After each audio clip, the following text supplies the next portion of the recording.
And we're back here once again with another episode of the MSK show, and this is going to be episode 253. So I hope you guys had a great day, and I hope you guys have a great rest of your week that is ahead of you. And in this episode of the MSK show, we are going to be actually covering two topics today. Our first one is going to be Fantastic Four versus Superman at the box office, which is coming up next month. And as me and the boys used to say this kind of saying back in the day, we actually call this a game day. Actually, you got the two big companies going head to head in July with Fantastic Four, The First Steps, and Superman. It was crazy. The Superman movie was originally called Superman Legacy, but James Gunn just retitled it to be Superman, which is completely fine. I was fine with either title, honestly.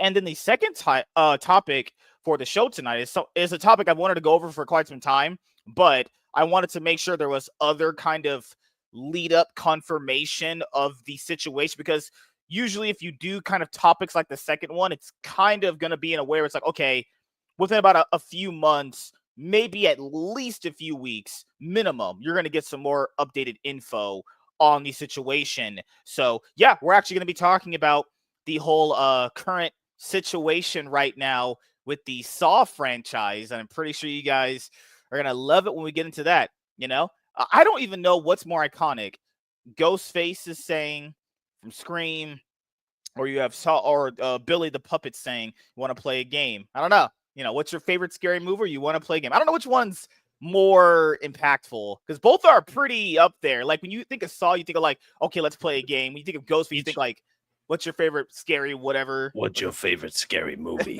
Yeah, it's like, God damn, it's crazy. But I'll never forget when I first watched the first Saw movie. What a fucking piece of cinema that is. Good Lord. When people say they don't make movies like they used to, they really do not make movies like they used to. That one hits, So, intros first, and then we'll talk like boys, because Cyfax is going to bring me over to his house. He's going to give me some girls, probably hook me up with some threesomes tonight. As a favor for my birthday coming up later on this year. And he was like, hey, I can give you reparations with women that I know. I'm like, that works too. You can tell them I'm I slanging totally forgot like it's your birthday year. You can tell them I'm slanging about 7-8 inches on average. So they'll be sexually satisfied if they want to, lower their standards to sleep with me. Nobody wants that. None of that is happening at all. But you know what? Whatever's in your head canon, dude, keep running with that, because whatever life you're living in your own head is way better than the one you're actually living. So that's actually true. Actually, the life that I live in my head is like Lamborghini. I wear sunglasses all the time. I go to Vegas and I have sex with strippers. But when I wake up, I'm like, damn, I'm on the internet on StreamYard doing another podcast episode, talking to a bunch of clout chasers. Talking to a white dude in a mustard jar. Like, what is happening with my life right now? I start rethinking my life choices at that point. This is probably actually more psychedelic than what's in your head. You're like, holy shit, dude, I actually have a white friend and a jar of mustard as a friend. What is happening?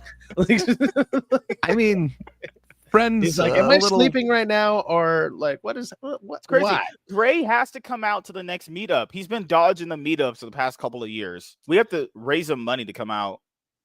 Well, things keep coming up, like my wife breaking her leg, and stuff like that. Jesus so Christ, there's really? been reasons. I'm sorry to hear that, brother. That sucks. She's doing good. She got the boot off. She's walking, almost there. Almost normal. So that happened a while ago then, but okay. Yeah, about the time of the meetup. What was that, like April or? Yeah, it was March 2.5 months, like about 2 weeks or 2 months ago, give or take. Yeah, it was about the same time. So bad times. But I wasn't. Maybe next year. Anyway, maybe next year. I was thinking about it. Yeah. If no more broken bones, I just might be there. Right on, right on. If nothing else, I can confirm that MSK is over 5 feet tall. I haven't seen it for myself, but rumor has it he is over 5 feet tall. Oh, I straight up I recorded his reaction when he right after we came back, and like he did a live stream. He was like, "I'm at Cyfax. That motherfucker looks like a bouncer," and I was like, I'm recording this shit. Like, I'm gonna use that for a I'm clip. literally 5 foot. Why did everyone just think I'm short? I'm not. I don't say I'm tall, dark, and handsome. You're literally 5 foot. No, he's like 5'9" or something. Yeah, well, I'm 5'9". They were like, "You're fucking lying. You don't." Why would I lie about my height? His hair is taller than he is by like like his hair goes like you had like what was it called like The Weeknd. You seen the guy The Weeknd? You had like the Weeknd hairdo. Yeah, everyone you kept had calling that. me You The Weeknd. I was like, "What?" The Well, fuck? I don't even know who that is, and then Me I looked it neither. up, and I was like, they're actually kind of right. Like your hair was kind of doing whatever that guy. Apparently, that's his hairstyle. I don't know who the fuck the guy is. I've probably heard some of his music here or there, but yeah, you had that hairdo going on, and I was like, oh yeah, it was just like your hair, like usually on stream, obviously you have it slicked back or something, and you have like headphones on, so it's pushing it back, so your hair doesn't. Would like literally come into my eyes.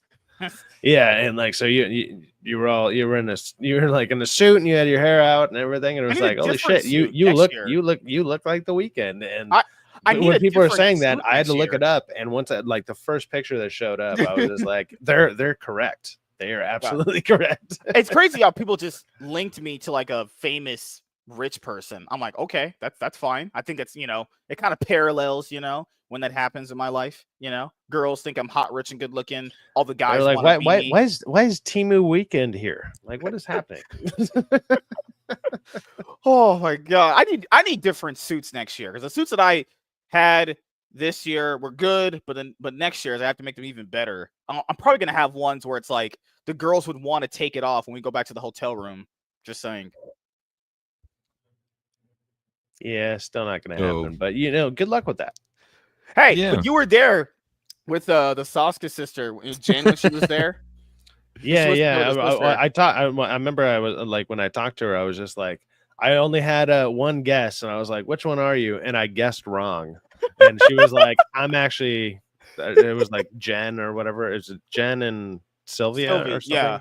Yeah. So I was like, I guessed the wrong one, and she's like, no, I can't remember. I can't remember which one it was. I think it was Jen that was there. Yeah, Jen was there. I think I guessed Sylvia, and I was like, remember? "Oh, you're Sylvia." It was like, "Oh, it's Sylvia." Yeah, I still can't even do it on the fly.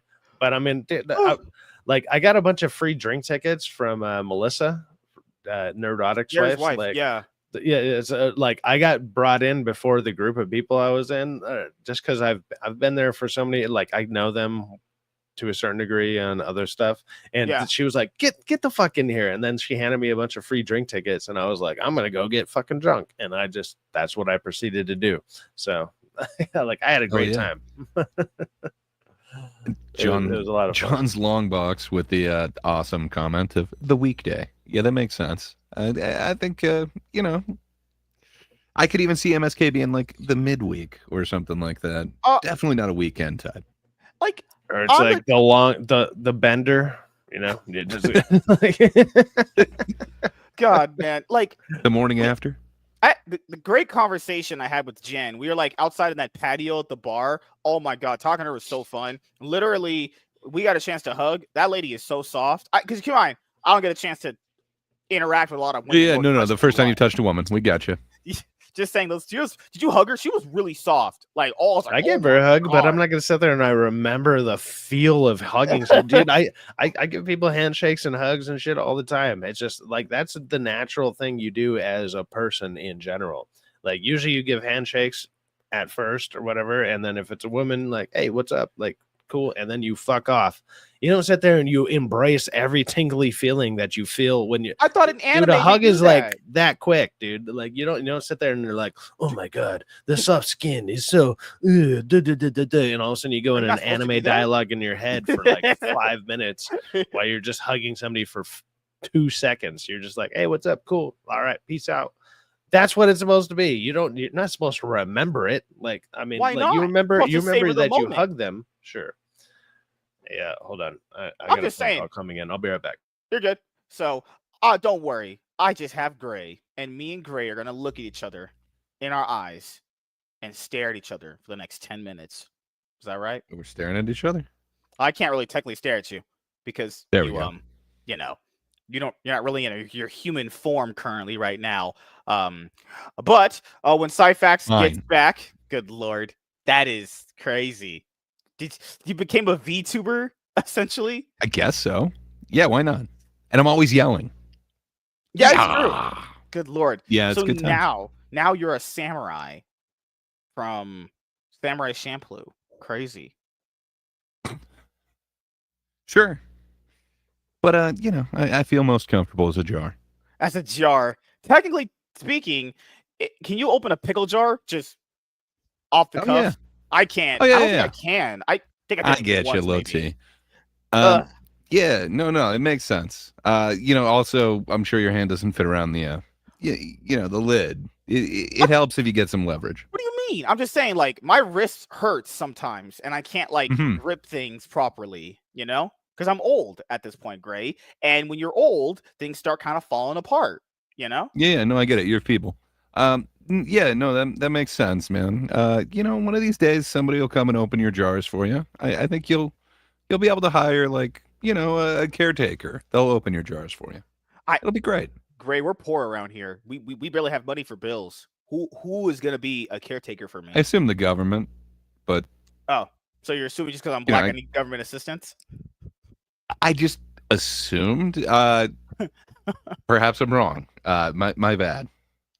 But how was your weekend actually? Did you go and see the newest Ana de Armas movie from the world of John Wick, Ballerina? I didn't. I had rather relaxing, not doing much. Just went to the gym. But yeah. Ended up catching that Predator Killer of Killers or That released whatever on the hell that Hulu, one's called. right? Yeah. Just kind of stayed in this weekend. Yes, sir. On Hulu. Yeah. I dug that way more than I thought I would. Did The you like animation's a Prey, little. the I movie before did. that? Okay. I get what people are saying about woke, and I don't think that this one will necessarily beat those accusations either. But that being said, it was enjoyable. I'm looking forward to Predator Badlands. I believe that's the same guys who did Prey and this thing. So hell yeah. I have to get back in the motion of freaking watching movies and reviewing them. The last movie I watched. What was the last movie I watched? I think it was Thunderbolt. Yeah, it's the last movie I watched, and I have to make more time for it because I really do love watching movies and I love talking about them. Like instantly after I watch a movie, I just want to boot up my freaking camera and OBS and just start talking about the movies and stuff like that. That's why when we used to coordinate movie reviews like on the older shows that don't exist anymore, but because of certain circumstances with certain platforms that we're currently on, I want to do that again. I want to kind of, have like the movie projects where we, watch and review like movies and, review them all the way up to like the point where the franchise is currently at. Like even movies that'll have like new ones come out, kind of revisiting those movies a couple years down the road after we did our initial like review of them, kind of like when they're coming out and like the whole zeitgeist thing, it's pretty cool. I do have to watch Creature Commandos before I watch Superman because that's the first thing in the DCU. So I don't want to basically go and watch Superman, but it's like, well, okay, this is kind of the first thing first. So James Yeah. Gunn convince me. Isn't he also keeping Peacemaker since they're in season That's 2 so of that, or weird. is he saying it's Yeah, not? I think for Peacemaker, they should have just kind of just ignore what season 1 is and just kind of just do Peacemaker just in this universe, if that makes sense. Hmm. That's what I think they should have did. But they're calling it Peacemaker season 2. I wonder if they're gonna keep the same intro from season 1 because that intro was pretty cool. Don't change the song, just do a different dance this time around. I was gonna say I know they teased that they're doing a different dance. I'm assuming that means different song, but it's a banger. You still got that first season to go back to and watch that Banger. opening. Indeed, except in your case. But yeah, no, I think you'll enjoy Creature Commandos. But I have heard a couple people who didn't like it. There were some messages in there that they didn't like. But man, I was not expecting to feel for these characters.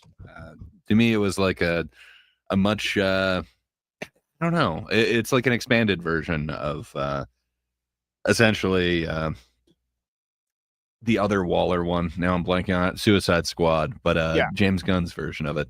and it's got one of the same characters, and it's the one that I cared for the least. So, man, for him to make me actually care about it, yeah, I think he did an awesome job. So I'm looking forward to this Superman. But yeah, I'd be interested on your take on it once you do actually watch Creature Commandos, because I could see you going hard into the no category on it. There's been a couple people I've talked to who just absolutely hate it. I always go hard in the paint.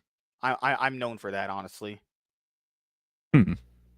No, because I'm usually a guy that loves to play basketball and just destroy people. They call me Steph Curry on the court. Oh, I thought you were talking about your finger painting. Fair enough. Dang it, man. It's crazy. She lost me. But yeah, man, you should check it out. There's a robot. I think you'll feel for the robot. I think you'll identify with the robot. I will say, James Gunn has that ability where he can take characters that are pretty obscure and make you care about them, which is a talent that not a lot of creatives have, honestly. It's really crazy how people's criticism of him is because they feel like he can't do another tone beside comedy, but there were serious elements in the Guardians movies and Peacemaker and Suicide Squad. For sure. You know, I do truly feel like, yeah, I truly feel like when people saying they're watching something, they're not really fully watching something. They're kind of like watching it, but their mind's like clearly somewhere else. Because there's things that people will say about movies and TV shows, and I'm sitting there like, no, it's there. You just were you not paying attention? They'll be like, oh, you calling me stupid? It's like, oh my fucking god, jeez, man. Kinda. Like, remember, because you watched Dragon Ball before, right? Remember? Yeah. So remember in the Cell Saga when people got mad at Goku for throwing Gohan in against Cell? Because people were like, why would he do that? It's like, well, did you not see the episode where Gohan went like Super Saiyan 2 and he saw how powerful he was? So he didn't just throw them in there because he just wanted to fuck with his son. There was a legitimate reason behind it. Was it a good reason? It's kind of crazy when you think about it. But it wasn't like it just came out of nowhere. It's what the narrative was. And it's like, that happens a lot with anime too. I think anime probably has it worse. Like people will say shit that has happened when you go back and watch the episodes. You're like, this is not even what happened at all. Like, what are you talking about? Like, what in the world? Did you ever get into watching those abridged versions of anime like Dragon Ball Abridged from like Team 4-Star? Yeah, it's weird, but I don't know. In a way, it kind of works. I mean, there's a lot of filler in those like original anime. Yu-Gi-Oh! Abridged was pretty funny, actually. Yeah, but those abridged ones are a little over the top. But yeah, I don't know, man. When I'm thinking about it, though, like there's a lot of tones that I think people are forgetting in a lot of those old Superman movies too. Like, yeah, the last ones, the Snyder ones, were dark or whatever, but or the ones where Snyder was over the universe were rather grim. But I don't know. Even then, like when you're looking back at like the 70s Superman ones, there were comedic tones in there. There are, I mean, hell, the one that everyone hates actually had a comedian in it. So I don't know. I'm just saying, I think people are kind of giving Gunn a different, I don't know. They're not giving him the same leeway that they would with a lot of other people. So yeah, I don't know. It's crazy the fact that I had to really think about the decision for James Gunn to be like the CEO of DC.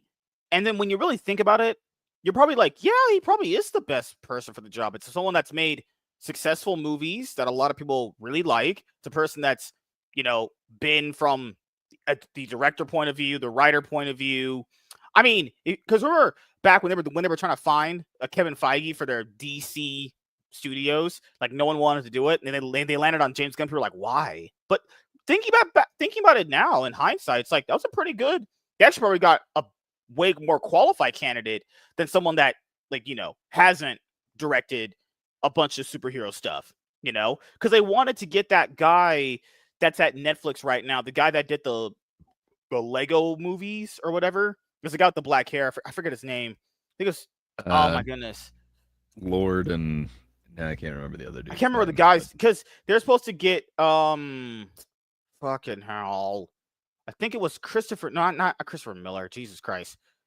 It was pretty. Yeah, isn't it Lord and Miller? It was Dan Lin. They wanted to get Dan Lin to be their Kevin Feige originally.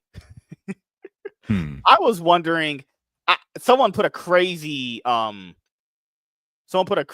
theory out there. Not theory. was a prediction that maybe David Zaslav offered Kevin Feige some money to be their head chief. I'm pretty sure that was announced, Sorry about that. I am back. My mom called me. I'm leaving this week to go up to my cousin's wedding. I kind of mentioned that earlier, but yeah. So my mom was just giving me a heads up on the situation and everything. So like, hey, we're leaving at this time, blah blah blah, because she's renting a car and I'm gonna drive it, whatever. She was just giving me the layout, and I'm like, okay, cool, because I've actually been calling her the last couple of weeks and been like, hey, what's the news? What's going on? And she's like, I don't know. And I was like, you're the one that was telling me that we have to go to this wedding. What the fuck? And then she finally was like, now I have the whole itinerary of what's happening. I'm like, okay. So she just laid it out on me right now. And I was like, okay, cool. That's cool. You finally got it figured out. It's literally like last minute, like 2 days away, but okay. Anyway, you gotta love that last minute shit. Well, the show is better now. You are back, sir, and apparently MSK thinks that you stole his wife. Wait, I'm kidding. Show got worse. Wait, hold on. Cyfax is black. That's what you're saying, Gray? Oh, have you not heard my nickname? It's Cyblacks. Right, Cy right. Blacks. Cy Black, the girl's out. Yeah. No. That got the response it deserved.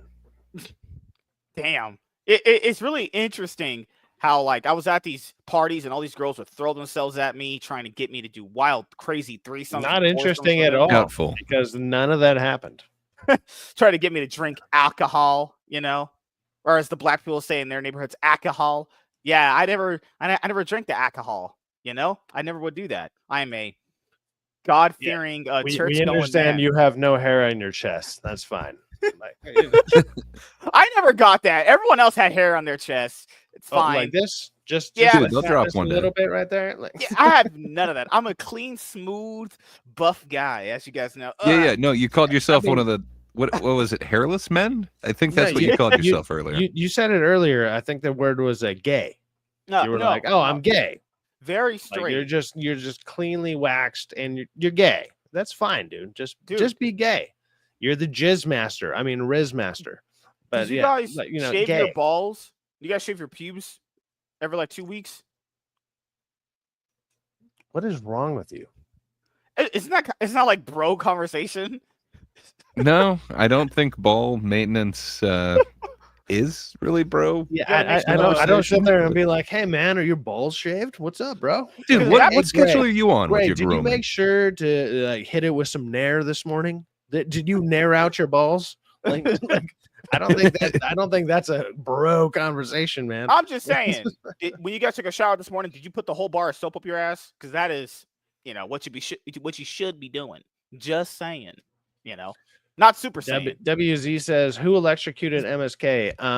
Facts electrocuted him because he's just getting hit by facts right now.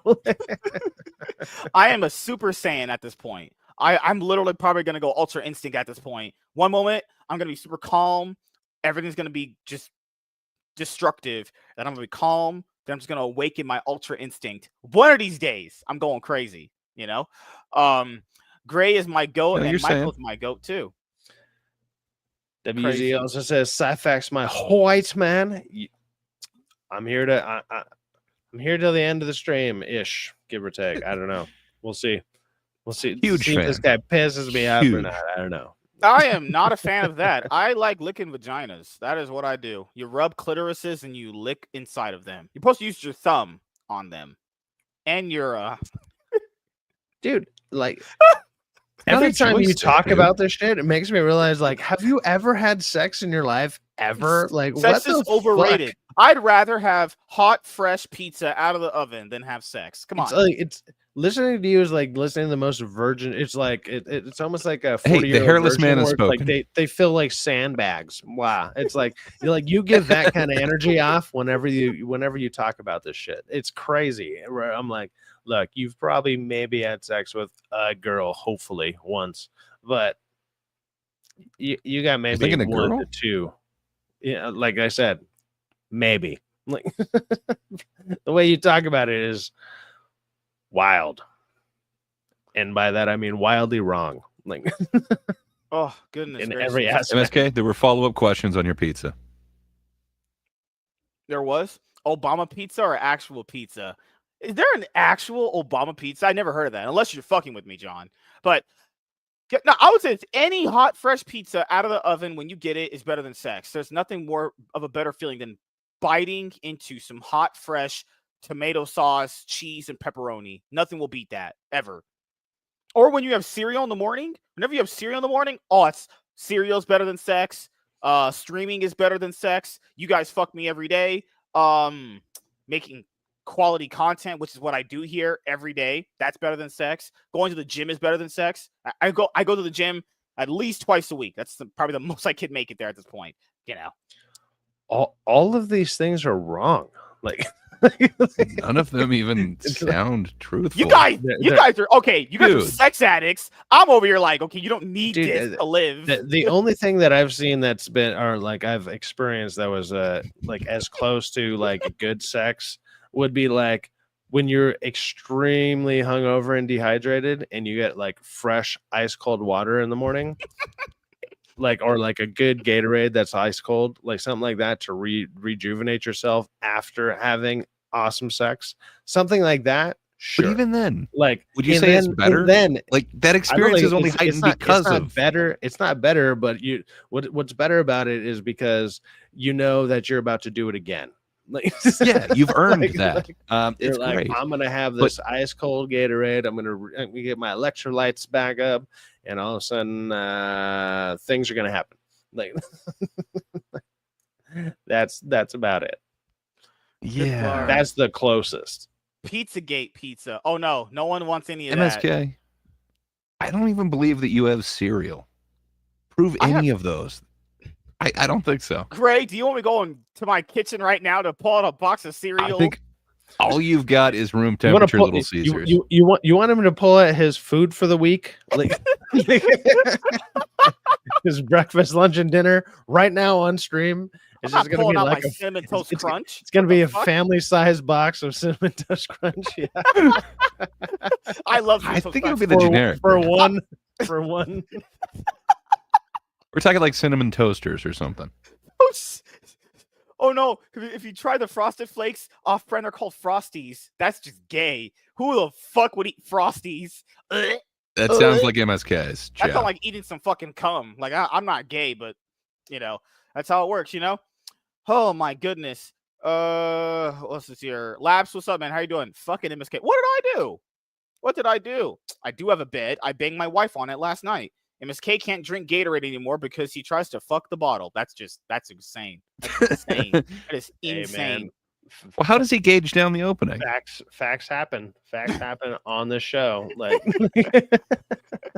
hey, I'm just saying. TV dinners are fucking great. I love eating TV dinners. I do. It's fucking amazing. Why did Marie Callender TV dinner line take away the chicken one? I know black guy complaining about chicken stereotype. There was this great 2-piece mashed potato corn chicken Marie Callender meal. Oh my god, it's amazing. They took it away.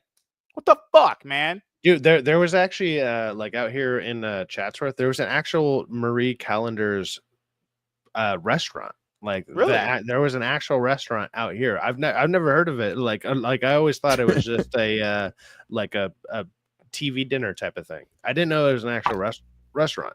Dude, I went to one when I was a kid. It finally closed down like a couple years ago, but that is crazy. And it was bomb as fuck. It was super good. Yeah, it was because I saw it and I was just like, I remember I was driving with like at the time the girlfriend that I had. I was just like, we have to go there because I've never seen one of these. And so we went there and it was awesome. And they had like Marie Callender, like fucking cake and stuff like that, pies or whatever. Like they had all that stuff there, and so we got some of that. It was delicious, but it was like the only one that I've ever seen, ever, like a real store or like a real restaurant. Never fucking. I went to one when I was like a kid, and I remember I got the chicken pot pie because that's what Marie Callender's is, right? Yeah. But that's the most known for. It's like $2 and you get like the chicken pot pie and the. Yeah. But it came in like one of those like French onion soup crock things, and it just had like some crust on the top. Anyway, it was nothing like the frozen ones that I was expecting. It was weird.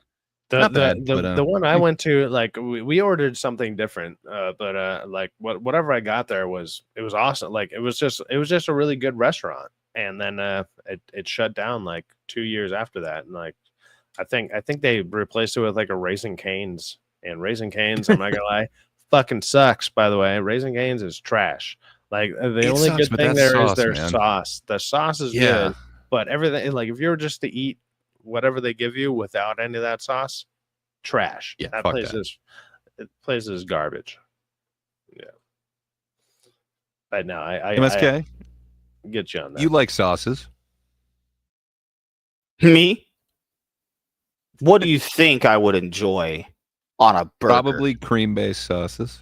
I'm not into semen. Okay, I am not into semen.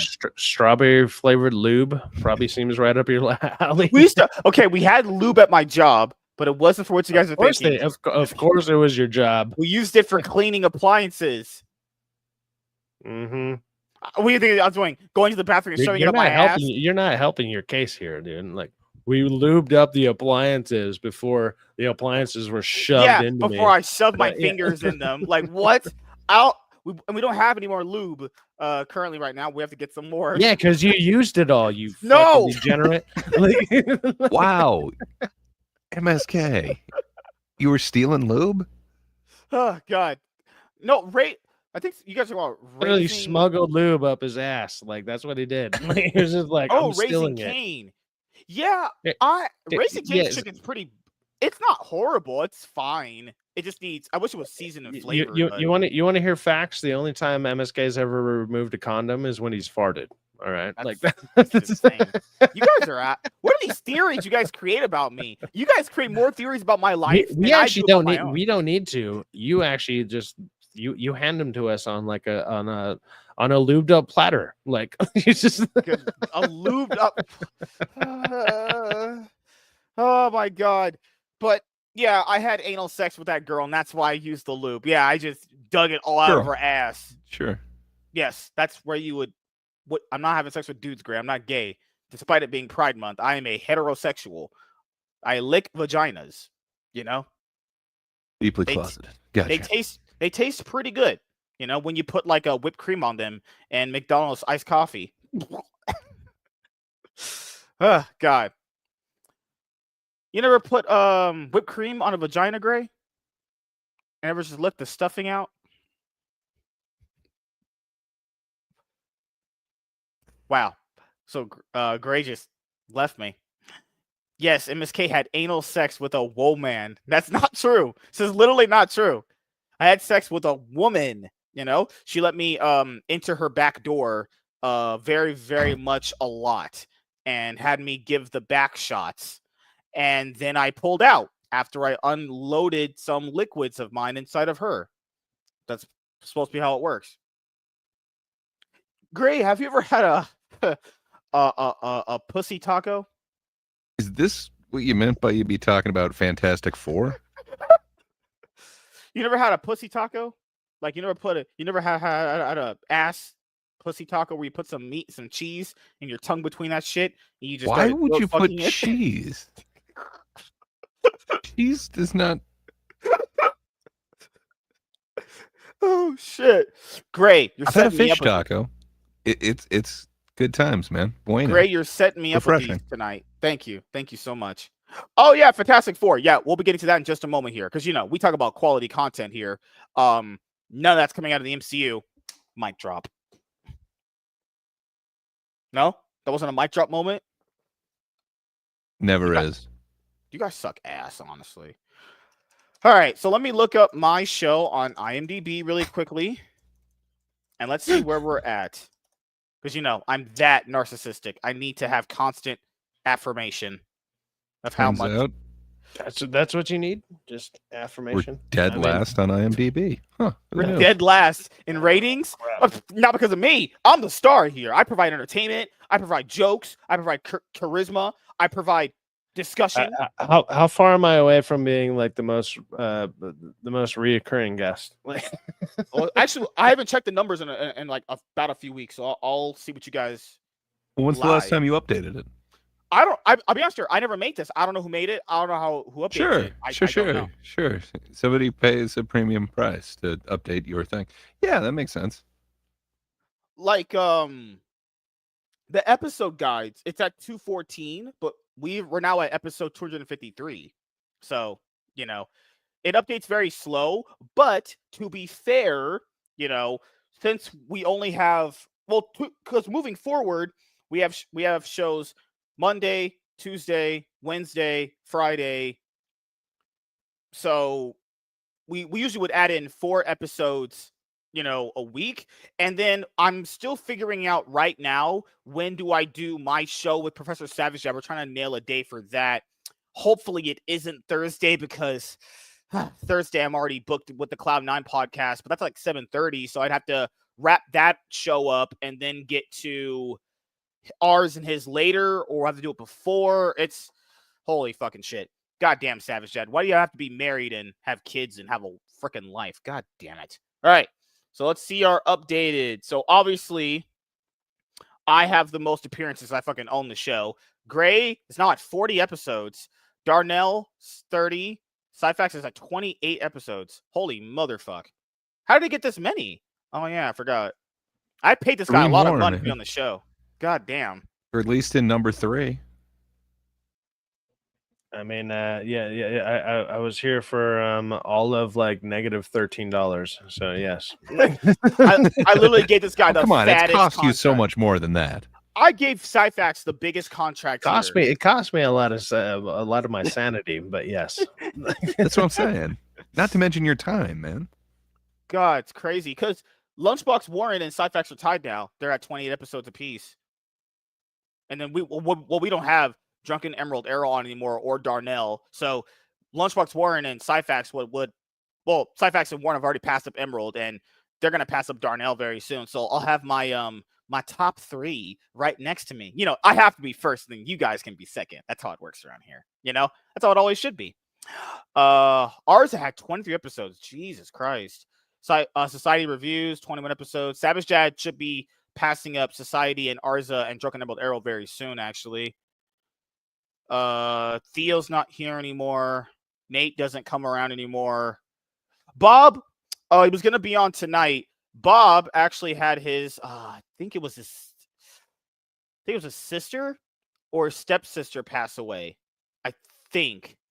Because Bob, who loves movies, he usually is here on Mondays. But he had some family business to take care of. Yeah, he said, hello, MSK, just letting you know that my sister passed away today. I'm not sure if I'll be back Monday, but I'll let you know. So, yeah, his Bob's sister died. That's reading out his DMs? Wow. I'm not showing you guys. No, hey, man, wow. Condolences to Bob. Bob's like, every time I've talked to him, he's always been nothing but a nice dude. I watch a lot of his reviews that he does, and he usually watches some of mine. And I'm sorry to hear that, Bob. If you're watching this, or if you're catching this on the rewatch, man, condolences to you and to your family, man. Yeah, it's crazy. Society's mom. Feel like that when that happens, it's brutal. Yeah, I know how he feels. I had a very similar thing happen some years ago that I will not talk about because I've moved on from those things that are very, very tragic in my life. But I moved on and became a top G successful Riz master. That's how you're supposed to bounce back as a man. Bad things happen to you as a man, and you're supposed to just kind of, deal with it, suck it up, and go about your day. But no, Society's mom passed away, and fucking Bob's sister passed away. So hopefully you guys are doing okay. Make sure you keep your head clear as much as you can when you navigate a situation like that. I haven't talked to Anna in forever. Maybe I hit her up and see if she wants to go on a date with me. Dates with women in 2025. Jeez. What's up, Andrew? MSK, like, you don't get a lie to kick it, right? Like, it's all good. Mugen your Lord, channel, and you don't got a lie to do it. Come on, let's go. Iron's just too busy to come on Mondays. He's just usually too tired, and we can do better than Tiny because Tiny's lower on the totem pole than me. That's how it works around here.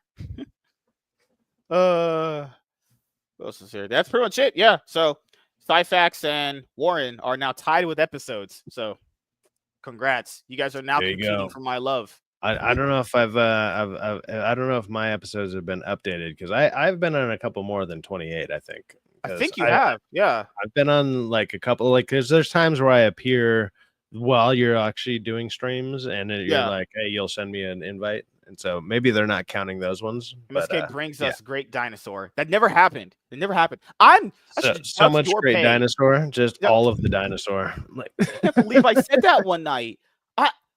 One of you guys tricked me that night to say that. You guys possessed me to say that shit. Oh my god.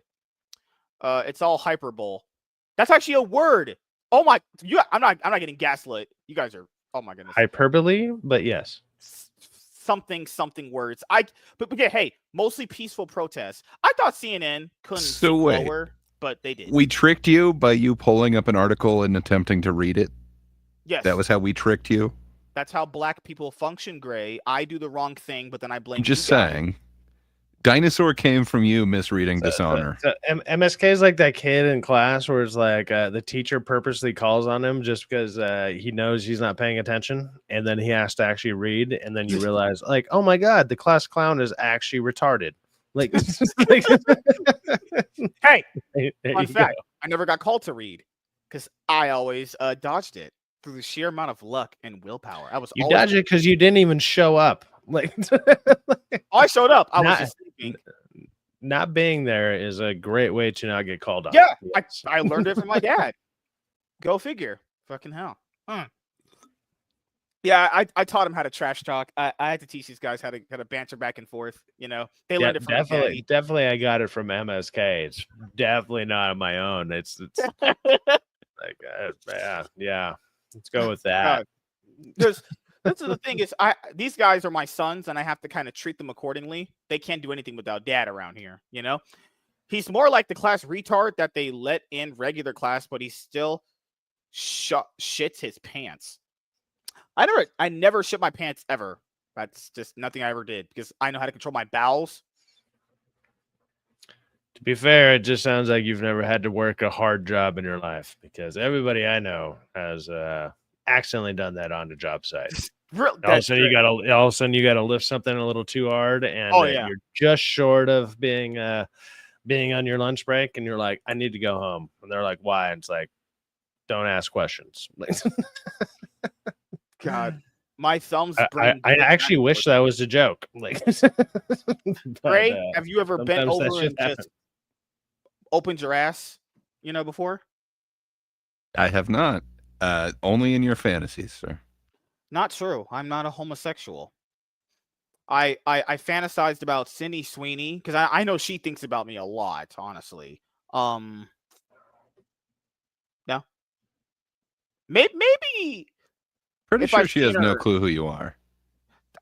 But if I saw her, I'd be like, "Hey, yo, girl, what it tastes like?" Probably be a restraining order. I heard she's recently single. So I mean, maybe I have a shot. To be fair, when people bring up MSK, it's like, I'm like, who the fuck is that again? And I'm like, shit, that fucking guy. Like, I mean, and I'm like, I have 28 episodes apparently with this guy, and I'm like, it takes me a second to remember who the fuck he is. Hey, she said she put on some weight for her. It's this biopic movie she's gonna be in. Her boobs and ass got bigger. I'm like, that sounds great. That sounds amazing. Can we see them? Like, fuck. All right, time to get into some quality discussion around here. We got to do our first topic, which won't be that long. Then we're gonna get into the much bigger. You decided to go into quality? Some quality with MSK. Let's do it. So get your minds out of the gutter, people. We got work to do.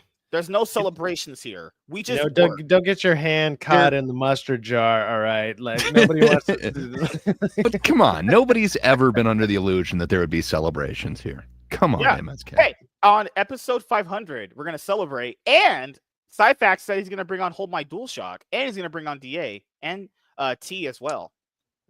These are all lies, but I mean, I might be here. Might like Might. very very like What is a very giant hyphenated on might or like quotations on might. Love the asterisks we're already putting on these things before they even happen, But we will have some hot girls here. Well, we don't really know any of them because Lies. most of the girls we know are pretty mid. No shots fired.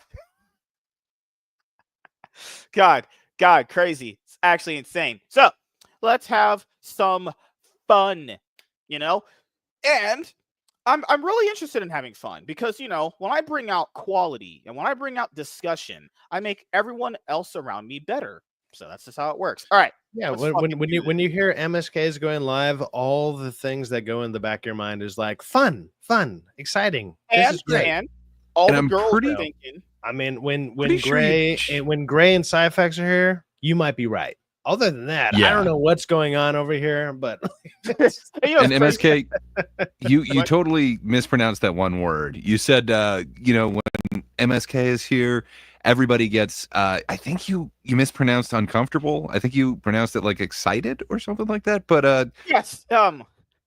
It's this thing where whenever I go you were live, thinking of the word forgettable. That's what it was. Whenever I go live, girls are like, "Man, I can't wait to watch this hot, sexy daddy talk about things that he loves and enjoys." Because that's what women really want. They want the top G to start talking.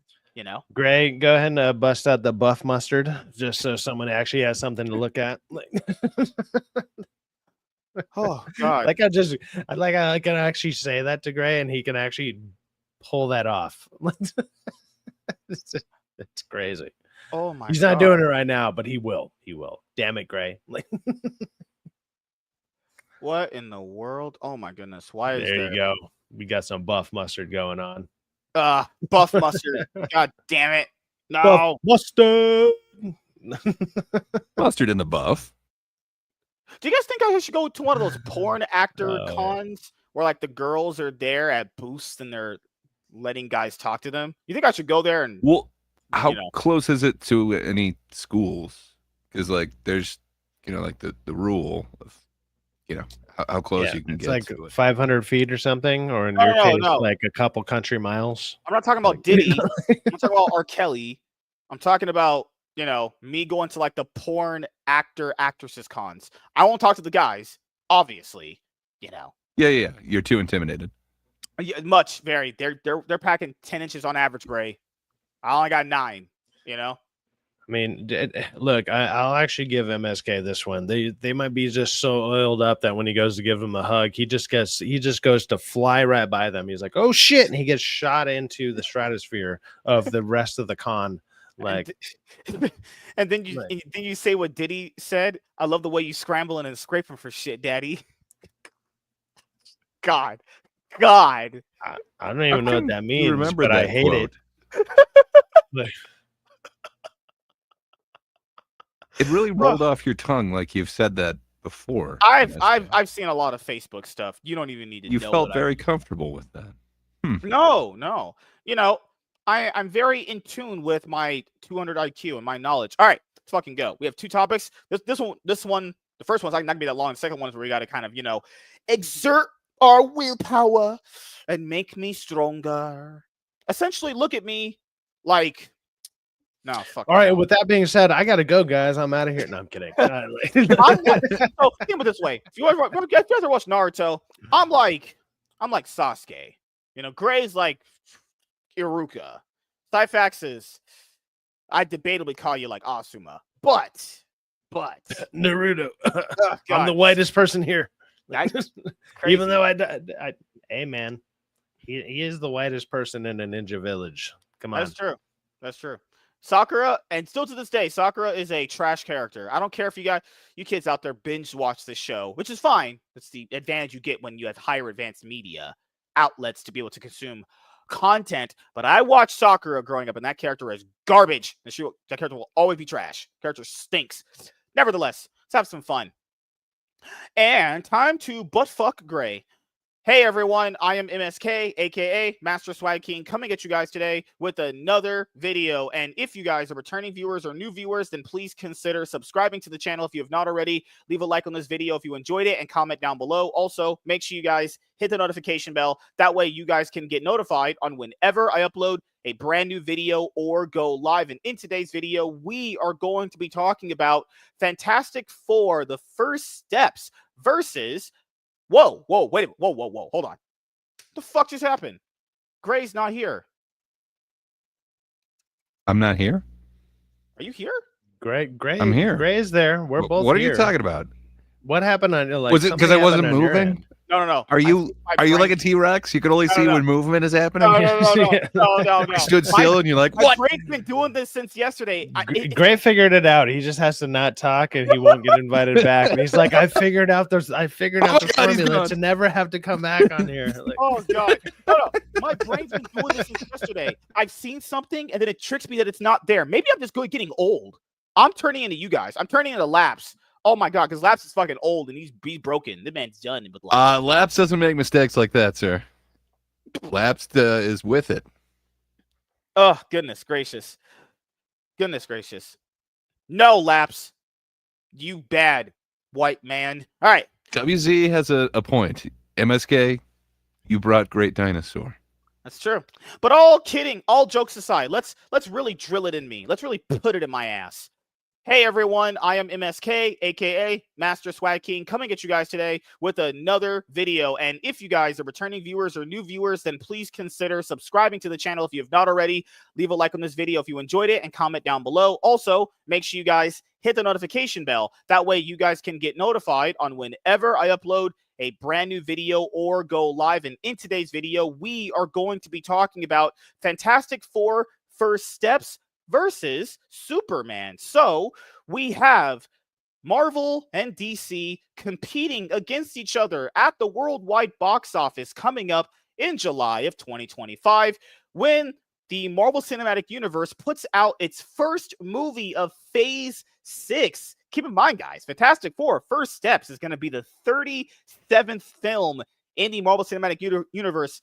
Feels like just yesterday. This shit started back in 2008 and well, we've seen the MCU at its, better days than what it's been at recently. And we're also going to have DC Studios putting out their very first live-action movie, which is going to be based off of the first superhero, the man in red and blue, the symbol of hope, the man with the S on his chest, the man of steel, faster than a speeding bullet, Superman. So, there's been some, back and forth on which movie is actually going to do better at the worldwide box office. And you guys all know my opinion on both movies currently. So I'll just start with Marvel because we kind of talk about Marvel quite a lot here. So I do not think at any point Fantastic Four First Steps is going to be close to competition for Superman. Case in point, minus Spider-Man No Way Home, Deadpool Wolverine, minus those. The MCU movies have not been doing well recently. Let's just look at the previous two that have come out before Fantastic Four First Steps. Captain America Brave New World, which only made like $420 million at the worldwide box office and didn't. Yeah, but you bought 3 tickets for it. I took my wife several times because she wanted to see a more and her boyfriend. It's true. Then we have Thunderbolts, aka The New Avengers. That movie actually did even worse. That movie actually only pulled in like $323 million at the worldwide box office. So if you're DC Studios currently right now and Warner Brothers, you should have really no actual fear that Fantastic Four First Steps is going to do anything. Now, Fantastic Four is actually a very, very, very popular group of characters in Marvel Comics. They are. Like, casuals would know who they are. The problem with the Fantastic Four is not that the fact that people don't know them. The problem with them is the fact that their previous live-action movies are very, very bad. And most people that are casual really only remember kind of like movies. Comics are just fucking not in their minds at all. So the previous Fantastic Four movies were not good. So they're thinking like, okay, I guess we're getting this fourth one. Hopefully it's better than Fant Four Stick and Rise of the Silver Dog shit. And that very first one, that 2005 one, was also not good. What a pile of trash that was. What about Those the movies did Corman have one? they had. I never watched that, actually. Fun fact. But Rubber Suit. It's awesome. the castings in the Fox, Fantastic Four movies were actually pretty on point. Minus the Michael B. Jordan Human Torch one. So, at this point right now, I don't think DC should be even like feared that Marvel's going to do anything. Why would Fantastic Four First Steps make a lot of money for them? I mean, I don't know, the whole like record pre-sale thing. Other than that, nothing. I mean, I think it would cap out at $100 million higher than Brave New World. I don't think it's going to make them profit putting it out. I think they'll debatably maybe under break even. So I think Fantastic Four First Steps is going to be $500 million by the end of its box office run. Because generally speaking, when it comes to MCU movies, recently, word of mouth is all they got. If people feel like it's rather mid or just not worth it, they're not going to go check it out. Or could be a Thunderbolt situation where it's not that bad. People actually thoroughly kind of maybe enjoy it on some sort of like fun popcorn movie level like I did, but it still does bad. Like, how much of the previous bad MCU movie kind of fatigue, if you want to call it, will affect Fantastic Four? Phase 6? I don't know if people... It's going to be an indifferent thing, because bad MCU movies, people are like, wow, I'm really checked out of this. Like, it's really damaged their brand, putting out bad movies like back to back to back to back. These last two movies suffered because of it. I mean, I don't know if Fantastic Four is not going to suffer because of it. It's just kind of how it, is. Fantastic Four right now, like the smartest thing that they did with any of their marketing and whatever they're doing in general, because like the trailers are kind of not great. Everything that they're doing is not great. Having Pedro Pascal out there like deep throating fucking glow sticks or whatever the fuck he was doing is not great. I can't relate to that. Like, yeah, just like doing MSK kind of like nighttime activities is not a great look. Like, that's not what you want for your MCU showcase. They're doing crack. They're doing crack, and also on top of that, they straight up came out and it was like Sue Storm is the leader. Like, they're doing they're doing all the things that everyone was like thinking they were going to do. And it doesn't look great. The only smart thing that they did was release it almost like 2 months early, as far as the ticket sales can go. Because I saw that. What that did was like, okay, and I've been saying this. So you have 3 massive movies. You got 3 blockbuster movies coming out in July, right? So you got Jurassic Park, and then a week after, like, you got Superman. Obviously, Superman right after July 4th. That's going to be massive. That's it. Whether people are liking the trailers or not, you got fucking Superman right after the 4th of July. Doesn't matter how you look at it. It's going to be fucking huge. And then now, how do you get ahead of that? Well, you get people to buy your tickets earlier than the other tickets are even available, which is what Fantastic Four did. They were like, oh shit, we got to get ahead of it, because the backlash, the way that people are talking about it is not great. So that was the smartest move that they did. The smartest move they did was to release it so much earlier. But I will say this. I mean, I know MSK is out here in California as well. But when the Marvels released, they did it was like a month before the Marvels came out, and so people were like, "Oh, let me get my tickets for the Marvels." I remember that Marvels was like sold out, like it was like boom, like that. It sold out real fucking quick, but that movie did barely less than it barely pushed past $200 million. Yeah. So it looks good on the fly. It looks good on the opening, whatever. It's like, oh shit, everything's sold out. Everything's doing this, that. But it's like they had to jump in front of that. And the other thing about that is, like I was saying, even while I was saying it, whatever, is so you have 3 major blockbusters. So you have obviously Jurassic Park, you got Superman, you got that. Think about a family of 4, right? A family of 4, popcorn, tickets, everything. You're looking at $150 to $200 per movie. Mm-hmm. Per movie. And you have 3 massive ones in that month. You're going to either look at one of them, and if you're a family that's doing kind of well, maybe 2 of them. What are the 2 of them? You know, you're looking at Superman, probably the dinosaur movie, because kids like dinosaurs, you know? So how are you going to balance this? How are you going to balance this? So that's the other reason that Fantastic Four jumped in front of whatever, jumped out ahead of both of those releases, because they were like, if we don't do this now, nobody's going to come see our fucking movie. Nobody's going to get tickets for this. Well, if we shoot ourselves in front of those, and then we can make some money.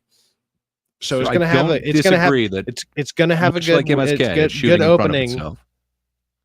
It's going to have a good opening, and then it's going to fall off a fucking cliff, because they don't have they don't have faith in the movie. They don't have faith in the movie. They want to be doing like these like Olympics version of like gymnastics around the box office, kind of like they're not. It's them just doing shit. Up the movie before it. So like that thing you said just a second ago, when they hype up the ticket sales, that's just to hype up the movie. Because people got to factor in, back in the day, we used to all fall for that. I'm pretty sure at one point we did, oh, tickets are sold out. Does that mean that I can't go see the opening date? It doesn't really mean that. It just means that, hey, these right now that were available, they're sold out. You could always get the tickets at the theater. It's not like MSK was paying for a ticket anyway. That's true. But you know, but it's just their way of hyping up the movies. Like, oh, it's sold out. There's been times where like the last one that I saw this happen at was it was either The Accountant 2 or it was Den of Thieves. So Den of Thieves 2, right? So like the second movie. I got a seat, and it was like the second to last seat on like row E or something. But on my app, it showed that the whole row was totally took over, right? It was like all sold out.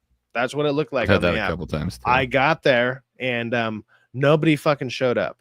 Zero fucking. It was like 15 open seats in the middle of the damn row. Nobody was there.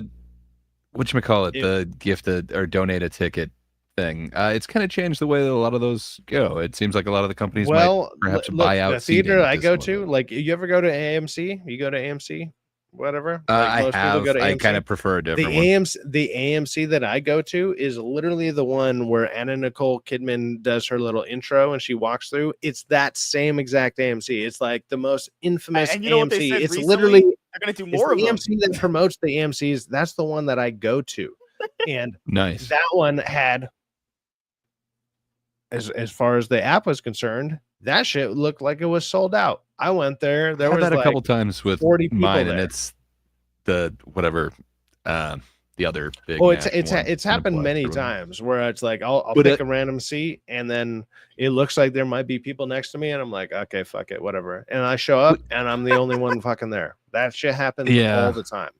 Yep, I've had that a couple times. Those things are lying to you. They're absolutely like, pick the handicap seat, get in there, and then fucking find a seat that's open, because you're gonna find one. It's not that hard. And given how movie theaters all have been recently, guys, there's no shortage of seats. People ain't going to see movies like they used to. They're empty. Not like they used to, but I would argue. So one thing first, I agree with you, Syfax, that you're saying like it's got a very short window. That seems to be how everything has been this year. There aren't those like really long protracted movies like we kind of had last year, where we had a couple of the kids movies that just would not die. Maybe we haven't gotten those yet. I thought we were going to get that with Lilo and Stitch, but we'll see how that one ends up. But I don't know, man. There's 2 weeks in between. It's not. We'll see. There's 2 weeks between Superman and Fantastic Four. No. They've got 2 weeks to get all that Superman money. I get you. There is the dinosaur movie, but I think what you're discounting is dinosaur movie is going to be somewhat violent, but this is the first family. It's the Fantastic Four. Oh my god! It's not Fan Four Stick. Just look at any Fantastic Four movie before this. In general, Fantastic Four does not sell. It doesn't sell. Like, that's because they didn't have Pedro. Movies, but this time, the Silver Surfer, it's Shia LaBeouf. The pedo mustache, like he's gonna kill it, and he's not even the lead. They got the helper robot. He's actually sidelined. And they even said Sue Storm is the leader of the Fantastic Four. Maybe that might be. Who do you want to take on the chick surfer? I'm done. All right, you got Gray. You're insane. Silver. But one thing before we get into that, there you go. Fist her. So MSK mentioned that they might not be able to make back their budget or whatever. Do we know what the budget is? Because I know at one point they were saying like it was 100 something. Now I'm seeing like 2 to 250. But there's other places saying that it's as high as like 700 to 800 million. If I'm just going off my plausible deniability from their previous movies, the average budget between these is like 180 to like 220. So it's somewhere between there. So if we're gonna take marketing to that fact, this movie is gonna need a lot of money. Everything that Marvel's been doing lately is way over 200 million. Yeah, way over. Yeah, everything that Marvel does in general, dude. Shit, dude, what they said? They said they spent something like 600 million on fucking Andor, the fucking stupid TV series. Yeah, so worth some it. people like. Greatest thing that Star Wars has ever done. Greatest thing that Disney Star Wars has ever done. 600 million? No. The only thing that is better than this is Empire. I'm not kidding. Wait, the one Terrence Howard? Cool. But how many people watched it? Not enough to fucking make their money back. That's how many people watched it. So was it worth it? No. It's never. That's not worth it. After they announced that it was so worth it. After they announced that Andor cost that much money, the trade started reporting they made a bunch of layoffs. Yeah, imagine when you fucking shell out $600 million for a show and it doesn't make you money back in subscribers on your streaming service. I'd imagine you have to lay off some people. But James Gunn did want to chime in on this rivalry between Marvel and DC coming up in July. Keep in mind, when I go watch Superman, I'm taking my wife. We're going to have sex before the movie. We're going to have sex after the movie. So that's how it's going to be. You know, that's how it works. I mean, that's a very unique way of saying you're not getting laid when you go watch this movie. That's true. But, you know, well, you're bringing your wife's boyfriend, though, right? Yeah, when I watch Fantastic Four, when I have sex with her, I'm just gonna say flame on. MSK is the only one that could be like, dude, I held this girl's hair back while she was blowing another dude. Like that's what's gonna happen at the theater. Well, that's because he's a gentleman. Oh my god, honey, like let me hold your hair back while you shove your face into the popcorn bucket over that guy's dick. Yeah, there you go. That's what's gonna happen. It's just like she's gonna be a butterface, but for all the wrong reasons. And he's gonna be like, he'll lick it off because you know he's a gentleman that way. I'm known for being a good throat goat. I'm so glad that this stream is happening. I'm gonna clip the shit out of this stream and just be like, hey, MSK, every time you go onto a DA stream and just be like, oh, L takes from Sci-Fax, I'm gonna be like, I'm a known throat goat, and I'm gonna fucking play that clip just for you, Obviously, dude. I was saying that as a joke. I am a vagina goat. I'm a lick goat. Okay, so yeah, that's what that means. God, James Gunn addresses July. You did it to yourself, man. Reap what you sow. I don't go to church. That's the thing. So hey, God can't punish me. Well, he punished me by putting me in a place that. Don't worry, the internet will. All right. James Gunn addresses July Superman and the Fantastic Four First Steps box office showdown. He says, and I quote, "There's room for us both." Superman director James Gunn has weighed in on both his film and Marvel Studios' The Fantastic Four First Steps, releasing in July 2025. Though there is a 2-week window between them, their similar premiere dates set up a DC versus Marvel showdown. Superman comes out on July 11th, while The Fantastic Four First Steps arrives on July 25th, right in the middle of San Diego Comic-Con. Also, you know what's crazy back in the day is when BVS and Captain America Civil War were supposed to come out on the same day, the same weekend, honestly. But Marvel ended up moving Civil War because they felt like that DC's BVS was going to just destroy them. That's the reason why you would do it. There's no other reason why you wouldn't do that, you know? But, you know, Marvel ended up winning out because of that. Now the tides have turned. You know, DC is in a prime position to take over. Is that going to happen? I really don't know. But who knows, honestly? Can you really ever trust DC? Because they've always let us down. DC has let me down, kind of like my dad's appearance in my life. You can't bring too much hope into it. You just have to fucking see what's going to come out. You can just look at MSK and you can tell that nobody ever brought him any milk, right? Like he has no calcium in his body. Like he's just like the most frail looking motherfucker you've ever seen. But like obviously the dad never came back with the milk. He never came back. Well, thanks for your love, man. I'll make sure when I divorce my wife, I'll come to you for fucking relationship consolidation. Over on Threads, a user asked Gunn for his take on people pitting the films against each other. The filmmaker previously directed the Guardians of the Galaxy trilogy for Marvel, which remains one of their best received sub franchises. He, however, had no time for hating on Marvel, stating, "They come out 2 weeks after us. There's room for us both. I love my friends at Marvel." Sure you do. They canceled you, but you love them. Oh, fucking hell, James Gunn. Jesus Christ. You can find whatever discussions you'd want to find online. I'd focus on all the positivity around the films instead of getting sucked into online fan wars. And this is, I'm not saying the person that wrote this is saying this. I'm just taking it for what I'm saying. It's so weird how people always just say, like, if you criticize Marvel, you're just hating on them. Like, no, I'm sad that they've become whatever the fuck they become currently right now. When it comes to a film's legs at the box office, it's important to consider the variance between its opening weekend and the remainder of its release. That I agree with. I do agree with that generally. Generally speaking, a film's first weekend makes up around a third of its overall gross.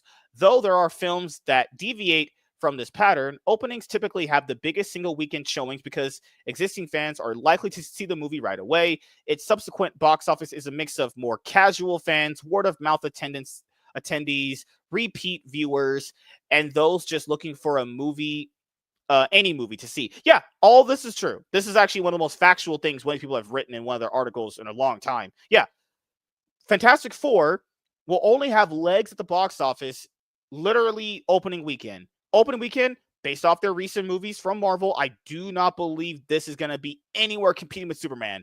Superman might actually make close to $1 billion. Fantastic Four is going to peak around $500 million, my opinion. But, who knows? It's summer break. Superman will likely be beyond its most profitable weekends when the Fantastic Four first step releases. Even so, it is likely that the latter will affect the former's ticket sales for the latter of its theatrical window. It's only going to affect it week one, if that at all. Nonetheless, the broader superhero genre does better when competition and audience interest are steep. The best modern example is the year 2016, which saw the release of Deadpool, Batman vs. Superman: Dawn of Justice, Captain America: Civil War, and X-Men: Apocalypse, all within only a few months. That's crazy. We got all those in that year. Yeah. Deadpool. I never saw the first Deadpool. I only saw the second one and the third one. BVS, that's trash. Civil War, that's one of my favorite MCU movies. And X-Men: Apocalypse is horse garbage. Sure loved Oscar Isaac fucking being Ivan Ooze Apocalypse. Gunn is right. Plenty of successful. Sorry, God, I'm over your dry throat after licking too much vaginas. Gunn is right. Plenty of successful movies come out within weeks of each other. Just last year, Moana 2 and Wicked dominated the Thanksgiving movie season, with both films turning a profit. Pitting Superman and the Fantastic Four first steps against one another is yet another perpetuation of these DC versus Marvel comic fan wars that have raged for decades. In truth, both films are most likely to succeed when the genre succeeds.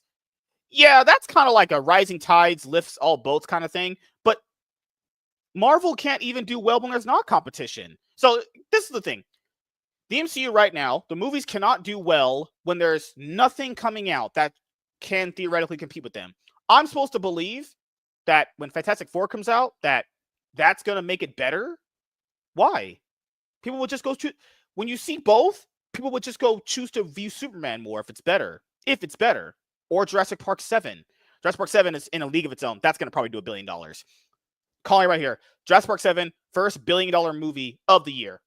Calling it right now. But we'll get to our final thoughts and opinions on this. I'll start with Grey Poupée, who is currently a Sith Lord, actually. Who wins? If you had to make a bold prediction right now, Fantastic Four, First Steps, or Superman? Oh, Gray left me, like my dad. I'll just go to Cyfax then. Cyfax, who do you think wins at the end of Who do I think wins with what? Fantastic I didn't hear Four the and last. Superman. Oh, Superman's going to dominate. And I think Superman does. I'm not going to lie. It's probably only going to be around 700 to 800, which is going to be way better than what Fantastic Four does. Fantastic Four is going to have the obviously the benefit of that like almost 2 month early release that they had going on, which is obviously a ploy because they realize, and oddly enough, that is actually one of the smarter things I've seen Marvel do in a while, because they realize you got something like Jurassic Park and Superman releasing before you. The only thing, well, actually, there's actually a couple of things that they have either going for it or against it, because Comic-Con is actually happening the same weekend that Fantastic Four drops. So Fantastic Four is coming out, and you got Comic-Con, like the big one that happens out here in what's it called, San Diego, whatever, Yeah, San Diego Comic-Con. That one's going to be happening the same weekend that movie drops. So you got a bunch of people who would probably be going to that are going to this massive con. Or a lot of competition in July. Yeah, there's a lot of things going against it that are not making it look great, you know. So I don't think I'd be very surprised if Fantastic Four passes even 500. I will say it'll do better than Thunderbolts, and it'll do better than what was the one before Thunderbolts? Brave New Captain World. America, Brave New World. There you go. I think it'll do better than those, barely. But that just because it's the new Marvel thing since the last Marvel thing, blah. But I mean that, and I think people are actually gonna like seeing Galactus on screen, and you get to see like. That's even from the reports of people who have seen the movie early, or like the test screenings. People are like, Galactus is dope. Like Galactus actually is Galactus, which is a good thing, because that's one of the biggest complaints you that don't like you the have Cloud? through. Yeah, the Cloud is fucking all of the gay, but but when it comes to like Galactus, or it's not even just Galactus. What you hear about Marvel in general lately is lack of a good villain, right? Like that's why Thanos was so impactful, because people are like, holy shit, he feels like a threat. He's a massive threat, right? Like, and so you actually felt the weight of his presence while he's on screen, and you usually don't get that with Marvel stuff, or like you kind of don't get that for a lot of comic book movies in general lately. So having someone like Galactus who comes and what it seems like is obviously Galactus destroys the planet, and then they have to literally leave their own time zone. Like they have to leave their own timeline to come to the 616, which is the MCU universe, which is shown in Thunderbolts. So this isn't a spoiler, and because Thunderbolts has been out for a minute. Yeah, that is obviously what happens. Like they lose. I think that was stupid to show that they lose so early through a movie that barely anybody probably wanted to go watch. They didn't win, so now they've got to go to a new universe to win even harder. Oh yeah, that's definitely it, Gray. Yeah, 100%. I'm just saying, we don't know yet. We don't know, but I would put a hey. You want to put 100 on it? Like you want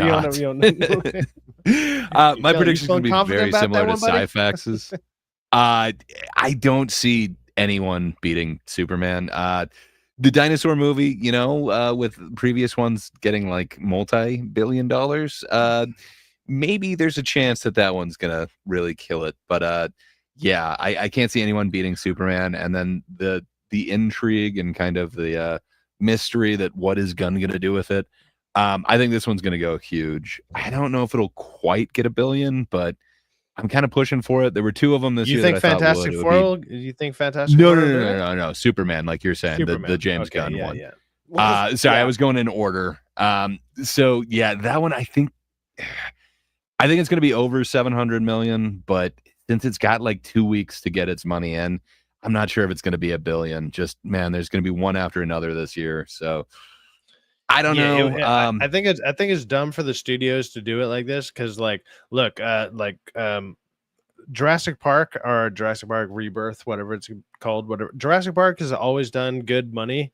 Like the first redo of the movies, you know, Jurassic World or whatever, did 1.6. Yeah. Then the next one was 1.3, and then the one after that was 1.1. So if you just sat there and you looked at they're not great. Like each one is worse, but people and kids like to see dinosaurs, so they're gonna go see. If we're going off the previous box office, I'm gonna go see dinosaur movie. But if you went off of those numbers alone, you're looking at 900, right? Like you're looking roughly around somewhere around there, 850 to 900. Slowly going down. If you looked at how they descended, right? And so you'd be like, okay, 850 to 900. Give or take. Let's go ahead and give it 900. So Superman would need to do over 900 to beat that. That's the thing that I'm not sure if it's going to make it. 7. I think it could do 700 million, but I'm not sure if it'll quite do that. I think it could hit 8 to 850. I'm thinking it can do that, mainly because it's well placed between like right after 4th of July, so you know America Day, you know, like hey, it's that next America week. Yeah, but there's Twitter is not what real life is, obviously. Like really, so, like Twitter, yeah, it's crazy. But if you just looked at Twitter or you looked at YouTube, you looked at what it's just like, you see a lot of backlash here or there. And it just doesn't add up, and then all of a sudden the movies drop, and the movies don't add up to what you just saw on Twitter or YouTube. You know, most of the time, it varies. Most of the time, yeah. There are a few, like a great example would be a recent example would be Snow White. Snow White was that shit got bombed the shit out of, and nobody went to see it. You know, but let's be honest here, that was kind of DOA from the announcement alone, essentially. Oh, but yeah, you know, 100%. Yeah. I'm just saying the Fantastic Four has set a lot of controversy with it as well, and it's not like anyone's really rooting for a lot of this. They've also had kind of negative press, both the actors kind of talking about it and then actual coverage of it. So I don't know, man. They might be kind of apt comparisons. So we'll have to see. For me, my final thoughts on this is I generally think Superman's going to outdo Fantastic Four. By how much is going to be a actual big talking point later on for a lot of us, because if Superman outdoes Fantastic Four First Steps, when First Steps is in phase 6 and DC's in its phase 1 of this new cinematic universe, that is saying something, you know. Also, you got to kind of factor in, you get it on the ground floor with this versus like a movie franchise that's like 36 films deep, honestly. I don't think either studio needs to even think about competing with Jurassic Park 7. That's going to just kill at the box office. Yes, the previous 3 all did $1 billion, but it's very similar to the recent Star Wars trilogy. They all did $1 billion plus, but there were less and less and less returns with each one.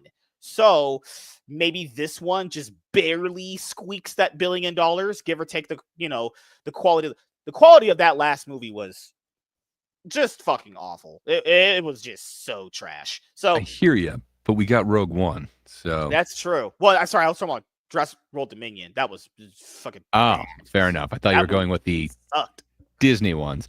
Yeah, I can't defend any of those. Fallen Kingdom was bad. I like the 2015 one. That one's like pretty fun.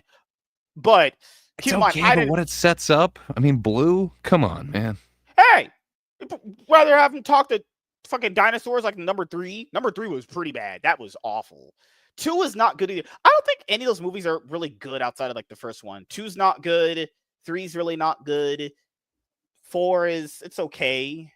And then you have 5 and 6, and those are just terrible. How those made $1 billion blow my fucking mind. This new one, what I did like is from the understanding that I've read in like the background stuff, is they're actually taking from the book, and the book is actually way more graphic. That's what I've heard. Crazier than even what we've seen through Jurassic Park, like the originals and stuff with Steven Spielberg. And it's like, if they do that and they actually go for it, that could be kind of nuts. It could be kind of insane. So yep. So that would be cool. And yep, hopefully Superman can destroy Marvel at the box office. I would love that. So thank you guys for checking out this video. If you guys are returning viewers or new viewers, then please consider subscribing to the channel if you have not already. Leave a like on this video if you enjoyed it and comment down below. Also, make sure you guys hit the notification bell. That way you guys can get notified on whenever I upload a brand new video or go live. I am MSK, aka Master Swag King, and we're going to sign out, guys. See you guys later. Peace. I'm going to need you guys to talk. I'm getting a drink for our next topic. What do you think he's getting a drink of? You think it's Kool-Aid or dude, it's all of the watermelon juice running out of his hair. Like, you know, that's what's happening, because he obviously uses that to just run it back, you know. Let's see how racist we can get without being super racist, you know, and then you know, that he'll have to delete this regardless. Like well, I mean, it's a 50-50 chance anyway. Flip a coin. Yeah, you know what, man? Hey, after this, do you want to join me on a stream that I do? Like, we can do a stream afterwards. Yeah, you're down. And well, I have the presence of mustard. Yeah, I like thinking of this as the pre-show, and then the real thing begins on your channel. The real show happens afterwards. You can watch my show. So you're calling me an appetizer. Okay, it's cool. It's cool. It's more of like an aperitif. Like, you're not really an appetizer because there's nothing substantial in there. But you know, it kind of MSK. It gets it going. You can join in the chat later. You know, it's. Hey, I bring a huge audience. I'm waiting to get kicked. I'm waiting to get kicked. Like, God. Wait. Is that a Sprite cranberry? This is just Sprite. What do you think? I'm homosexual? Okay. I'm a heterosexual. I mean, drink Sprites. Like Kickstarter. There you go. Watermelon Kickstarter. That's just disgusting. I don't know how that would taste, honestly. I don't know how it would taste. That would probably taste pretty. It would probably taste like fucking watermelon. Like, probably. I mean, I'm not the hugest fan of a lot of stuff. Like, okay, dude, fake watermelon is so good, though. I'll say this: the most overrated drink. The most overrated drink is tea. Tea tastes like drinking a wet sock. Sorry. Dude, you were so wrong. You ever throw had a little like bit of lemonade in there? Arnold Palmer. Arnold Palmer's are bomb as fuck, dude. Arnold Palmer, and then if you add alcohol into that, even better. Oh, dude. I just was over my cousin's. But yeah, there you go. Man. So he had tea flavored vodka, and it's like, okay, that's the dumbest thing ever. And then he did these Arnold Palmers, and man, was it amazing. And you were like, my wow, God, I need to rethink my life choices, because this I think is so, a man. great invention. It was a lovely weekend. Like, I'm just saying, I'd rather drink lemonade. I'd rather drink, well, anything else. Tea is just, like, people were debating on coffee versus tea. No, coffee destroys tea. It's not even close. It's not, purple drink? Not even in the same stratosphere with that, honestly. You know? Hey, at least I didn't say a crusty sock. If you're looking at a crusty sock, you're probably licking some semen. But. So how are you steeping your tea, sir? I've not really had good tea. I've had ghetto disgusting. I know you got low tea, but I mean, come on, man. No. You've tried somebody else's tea, though, right? Someone chatting in Rumble. Oh no, good lord. Oh my god, man. Yeah. When people do certain things, it's like, oh, it's gross, man. Hell no. Like, tea is gross. Like, who goes to a restaurant? It's like, I want a tea. No, you're. Come on. You suck dick if you go out to a restaurant and drink some tea. Drink a beer like a man. Oh my god. Who goes, man? Hey, you know what, MSK? You're gonna sit there and talk about beer. What's your favorite beer, man? I don't drink alcohol because I'm not. I thought you were a teetotaler. Wow, you just literally said drink beer like a man, and then you followed up by saying I don't drink alcohol. Well, he's not a man. What kind of limp-wristed response was that? That was all of the limp-wristed. Jesus Christ. Yeah, I'm just saying, like, if you go out to a restaurant, drink an actual drink. If you had a milkshake, you literally can't say that. Yeah, what's an actual drink to you? Like, I want a fucking soda. Like, what are you talking about? You just said beer, but then you also say you don't drink beer. I'd rather take fruit punch than drink tea. Yeah. So you're saying you're more of a man if you have high C than if you have tea. I'd rather drink orange juice. I needed to have fruit in the name because I'm such a man. It needs to have fruit there. You know, you gotta get one of those manly drinks, like a peach Bellini. No, For MSK wants all the fruit in his drink. There you apple go. juice, orange juice tastes better than anything. Tastes better. Who literally goes out there? I want to drink some tea. Are you an 80-year-old grandma who wants some Lipton tea? Holy shit! Ugh. I'd rather drink booty juice than drink tea. Oh my god. Oh my god. Yeah, but that's not really fair because that's your favorite drink versus tea. I mean, come on, how's that going to stack up? That's just not how that works. I'm literally going to go grab a 12-pack before I start my stream after this. So, I mean, hell yeah. There you go. That's being a man. You're not going out to get tea. Who fucking drinks tea? Just saying. Men. I mean, I British. drink it like tea, which is very quick. The U.S. and colonies? disgustingly so. Yes, but like prior to the Boston Tea Party, but still, real men drank tea, sir. I mean, like, if beer was dumped into Boston's, like the Boston Tea Party, if it was actually beer, I would have went in there like nostril first and just been like trying to suck it all in, like that's how much of a drinker I am. I'm just going for it. Let's go. Like a man. MSK Colt 45. Oh my goodness. Who here thinks MSK should put a pick in his? What the heck? Michael, I'm not that black. Hey, at least you can buy a hard tea Kickstarter. Dude, Michael, what you don't understand is there is a pick in his hair. He just doesn't remember where he put it. Like, what are these jokes? You guys are insane, man. All right, so before we go, Saw 11 came out in 2023, right? Right? The Saw 11. So that means we would be getting Saw 12, I think. Because they do the Roman numeral thing, which I think is so gay. Well, they did like X 10 Saw movies. They did like 10 Saw movies, and then they did that one. They did that like Spiral for the Book of Shaw. They did Spiral, yeah. Yeah. So there's 10 mainline Saw movies, and there's the one spin-off. Okay, so it would be technically Saw 12, technically. It'd be like the 12th movie in the Saw franchise. Because they called it Saw X. That X means 10. Yeah. So the next one would be XI or 11. Oh my god. Yeah, it is XI. You're right. It would be, but because of Spiral, like it kind of offshoots it, sort of. Like it doesn't need to happen, but I mean, whatever. Wasn't there Saw video games? That was weird. Yeah, there's 2 of them. Who would ever go all the way? I want to play a Saw video game. That sounds kind of gay. You would know. I am very, very hot, rich, and good looking. I don't know anything about that. Right, so it's 1, 2, 3, 4, 5, 6, 7, 8, 9, 10. Yeah, it's 10 movies total in the franchise. There's 10 total. And then we have this, which would be 11. So we were right. Yeah. Let me make sure 1, 2, 3, 4, 5, 6. Saw 3D, which is 7. Jigsaw is 8. Spiral's 9. Saw X is 10. Okay, just make sure. Because if we had wrong numbers here, there's like, oh, you guys got the numbers wrong. You're fucking done fans. Like, shut up, you fucking loser. Oh my god. I mean, they have a point though. Hey, I am a gene. Yes. For power.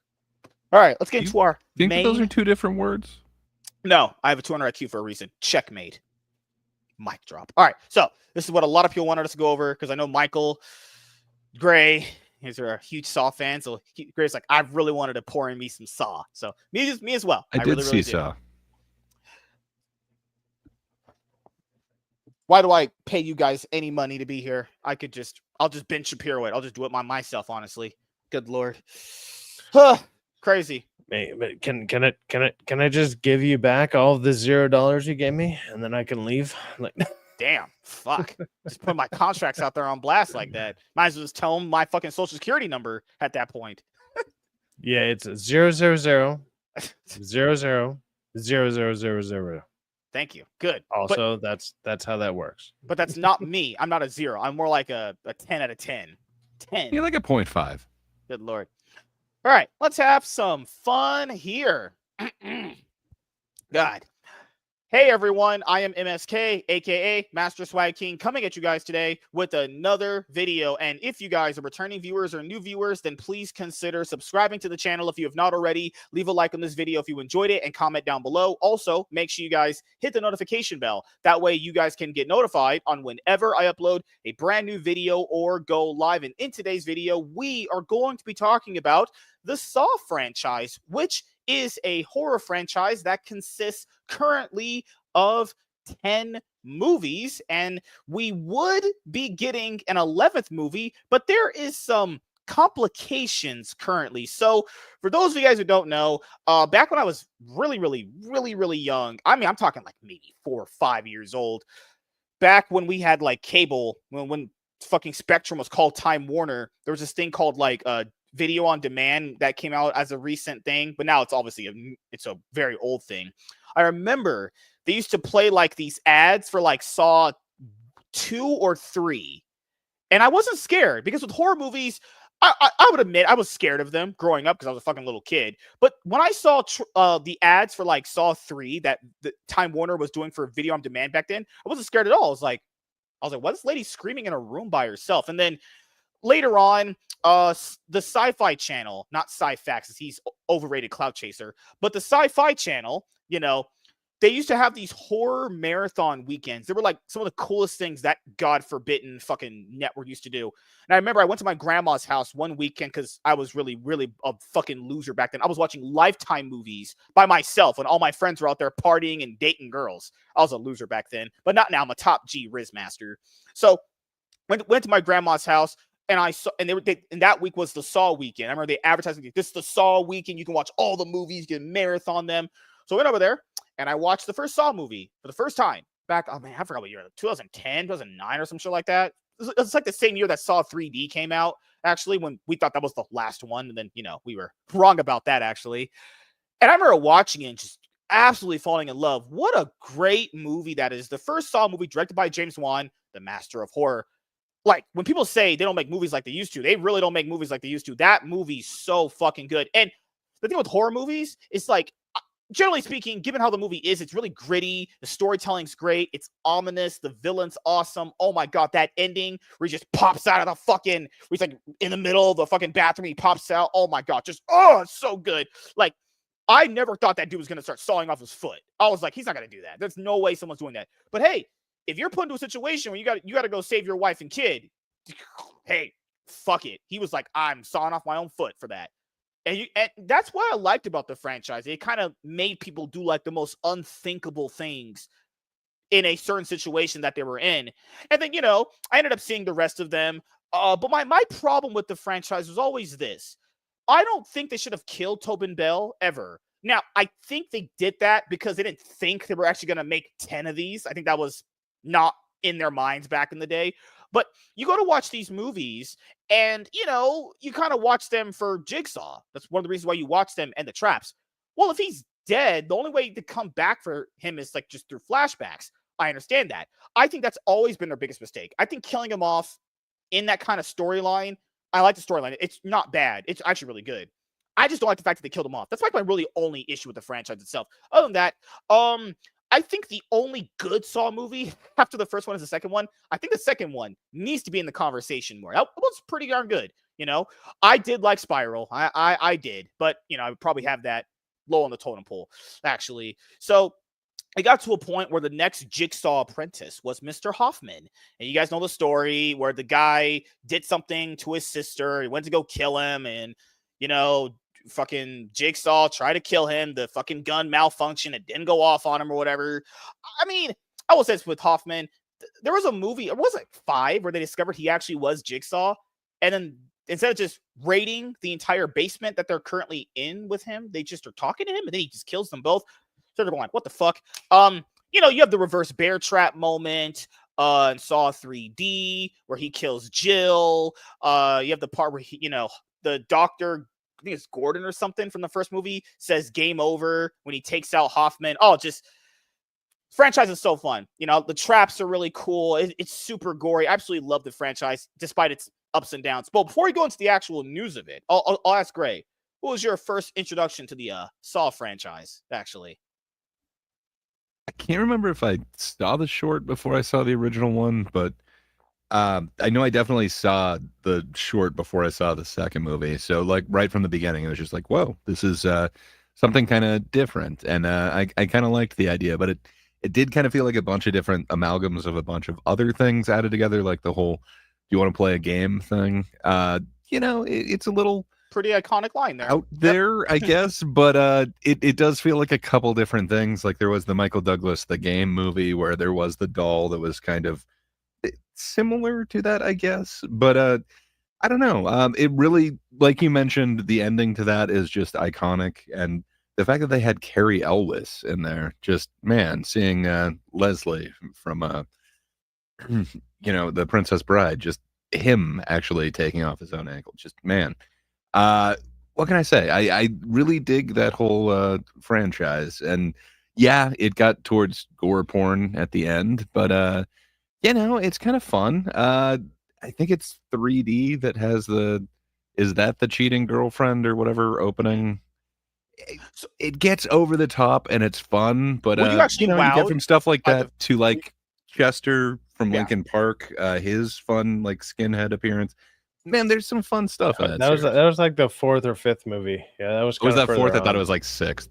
My Yeah, bad. a lot of those kind of start mashing together when you start remembering them. Yeah, That's flashbacks and They do. flashbacks. Yeah. They all just kind of, you're like, is that the fourth? Is that the sixth movie? Is that the Hey, seventh come on, one? we're Like never you kind of do a lot of that. When The you, ending when of the you first one was rethink so of one these that- movies. Yeah. The one So, that really sticks out is Spiral, and MSK could not be more wrong on that. hey, It is horrible. It is not part of the series. Even if Chris Rock wrote his own stand-up, it's some really bad Jigsaw? stand-up. It's there's a not a picture great of movie. Jigsaw in the police precinct when they're doing the investigation, as they call it. There's pictures there, but Ooh, we're not going to. Michael saying it was the seventh one with Chester. That sounds right to me. I thought it was one of the later ones, but I don't remember. Like Syphax is saying, they really all blend together, except for Spiral, which feels like it doesn't fit. Not only do they blend together, but a lot of these movies, like, so obviously with the reveal of the first movie, when like the dead body is there the whole time technically, and then he just stands up, like that is so Slams the door. iconic. He's That game it's just like, over. and then Yeah. it's like boom, he's like, Mhm. I was here the whole fucking time. I would like, and they never checked on it, and it's like in your mind you're just like, holy shit, this is crazy. Well, And then then the other piece to it, remember? that happens, and Yeah. that's even more crazy. So each movie afterwards has tried to kind of, they want to replicate something as genius as that is, and Yeah. they can't. They Yeah. can't, because Yeah, they it's really just simply hard. can't. Mhm. And so every movie falls short when it comes to I like don't the know, man. ending. The The endings second of all one, though, these that movies. needle pit, there's parts that like really stick with you, but The not second in that one- same No, way. you're Did gonna the remember best it, of but you're gonna remember scenes, and like I said, you're gonna remember scenes from each Yeah. movie, and it's like that stood out, this death stood out, blah blah blah. Like, Yeah. even you, Gray, was just saying like Chester Bennington, whatever, Lincoln Park was there, and I think that was either the fourth or fifth movie. Like, I can't even remember which one, but because blend together a lot. it's like these things stand out, but they stand out in a movie that's like 2 hours long, and you remember 1 to 2 scenes in the whole thing. In the first movie, you actually remember the whole fucking movie, right? Like You that go the watch- whole watch the movie, second one. the whole Yeah, movie is yeah. super memorable to a point where you're like, damn. And then that ending happens, and he stands up, and you're just like, that is like mind blowing. You're like, that is a great twist. That's a great reveal. They haven't been able to capture that kind of magic for obviously 10 to 11 movies that they've done. They have not been Right. able. They have not even come I will say this. close. I will challenge. It's not really a challenge. Do you count in Saw 3D when the Gordon guy was revealed to be the guy that was working with Jigsaw behind the scenes? Because that was a kind of a cool tie-in that they had from the first one. I mean, I will say nothing will ever be as iconic as when he gets up and he's just like game over and it finishes. And then, because before that scene that Syphax was talking about, it was revealed, and you guys all know, you've seen the movie 1,000 times, the key that he was supposed to get was already gone. So they were screwed no matter what, but they didn't know until like the very last minute. Oh, fucking hell, James Gunn. Oh, sorry, James Gunn. James Wan. So good. So damn good. Too many damn James around here. But no, the second one, I think, doesn't rival the first one, the ending. But when it's revealed that the detective guy that was hunting Jigsaw, when it's revealed that he's not there and he's somewhere else, and he was just been toying with the guy the whole time, because we didn't get to see him toy with people in like that in the first movie. It was more like mystery. It just didn't kinda... work, man. Yeah, like Cyfax is tries. saying, like it's an attempt to do that same thing, but just you could see it coming from a mile away. But yeah, because like it would make sense why he wouldn't be there if it's revealed that he has fucking brain cancer. So it's like holy shit. So Cyfax, I'll ask you. What was your first introduction to the Saw franchise? How did you even come across it? So it'd be Saw 1, the very first movie. You watched it in theaters? You watched it at home? I absolutely watched it in theater. And look, I'm You a horror the fan. crowd reaction? I'm a horror fan in general, and it's like fan. that's one of those. Like, yeah, I'm a horror fan or a horror fan. Yeah, both. I'm fan of both. It's all good. But when it comes to like horror movies, whatever, that's one of the biggest awesome reveals and twists, because usually a lot of the horror movies are like they're horror movies, and they're also kind of thrillers, also with a little bit of whodunit, you know, like they have like a element of whodunit type of deal. This one was just, you know, it's a very contained story. The first one was, it's like contained, like you only have so many people. You basically have two people and a talking puppet talking to them the whole time. Yes. But then you realize, obviously at the end, he's actually in the room with you the whole fucking time. He's just, so like that kind of reveal was awesome. It was great. And then, and to recapture that kind of magic it's very hard. There's a lot of TV shows, movies in general that are trying to do that. They obviously can't. I mean, M. Night Shyamalan tries in all of his movies to do that. It was like, what a twist! What a twist! Like, no. Like, he can't do it. He doesn't do it well, anyways. But stuff like Saw 1, like it's an experience that if you've never seen the movie, I mean, obviously don't listen to what I just said. Remove that from your head. I mean, that's gonna remove this all allegedly. But I mean, there's 11 goddamn movies out there on top of this, or 10. Crazy. So if you haven't seen one of these, they try to do it to such a degree that you're expecting it now, but it's also like it's an experience. Like seeing something like that was awesome. Nowadays, it's like you'd have to pull some crazy twist, and it would have to actually make sense. That's the other thing that they fail on, is to make it make sense. It's easy when it's the first movie on something. Yeah. But when it's 10 movies deep, it's like, how are we gonna twist this? How are we gonna turn people's heads? Because the whole time you're there, like you're like, oh, that's the bad guy. And like even with Spiral, like Spiral is a great example of that. Mm-hmm. It's like 20 minutes in the movie, you're just like, that's the bad guy. Yeah, like he's so and it's so easy to see, and you're just like, okay. I mean, it's enjoyable to watch ish, but once you've already figured it out in the first 10 to 20 minutes of a movie, it doesn't play well. Watching something like Saw 1, the very first Saw movie, right, it's an experience. I'll it's say a one totally different thing. Just to one thing to add to your point, the reverse bear trap. Finally seeing the reverse bear trap go off in Saw 3D, because we had never seen it go off ever in one of these movies. When it finally did go off, you're like, okay, that's pretty fucking crazy. Because people ask me, what was one of my favorite deaths? This is one of my more funnier ones. In Saw 3D, in the first part of the movie, when they were fighting over the girl, and then they realized, wait, bitches ain't shit. Dudes, bros before hoes. That'll always be kind of a funny one to me. One of my more favorite ones, honestly. Favorite death? I don't know. I mean, fucking hell, I have to go back and see. Honestly, the stupidest thing I remember in one of those movies was the lady figured out Hoffman was Jigsaw and didn't bring a squad with her. She thought she could. Fucking hell. Jeez. Logic doesn't apply. So I'm saying in the later sequels, logic stopped working ages ago. So I feel like the later movies basically went with, let's just do complete shock value over substance. Like even the second one, it's weaker than the first one, but there is something there. And you just feel like with each one after and after and after and after that, it's just more shock value, just more elaborate traps and all that stuff. Did you guys like the merry-go-round trap in Saw? It was like Saw 6, actually. People said that's a fan favorite one. The one where the black guy's body is twisting.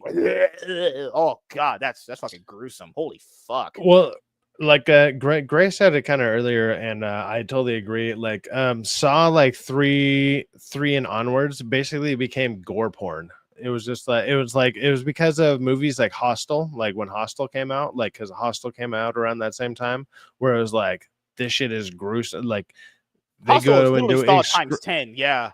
it's this excruciating it's like torture porn, and then they just threw it on the screen and people were like they thought, oh, people like this, and it's like, no, we like the intricate traps and the way that they're designed, that stuff. I mean, but you don't need to show in excruciating detail how these people are fully getting, like, you can put it in your head. Like, Yeah, it's like you can drop somebody in a shark pit or like an alligator pit or something, and like that person's about to get tore up. You know that. You don't need to show it. But they were like, no, let's go ahead and just show it. And that's what they did. They just did that over and over for like 3 to 5 movies afterwards, and you're like, holy shit, man. Like, I don't need to see all of that. As much as I'm a horror fan, like there's a show don't tell, and there's also don't show, like, don't, or like even Jigsaw. Remember, Jigsaw is supposed to be like after Saw 3D, like 10 years or whatever, however long after the finale.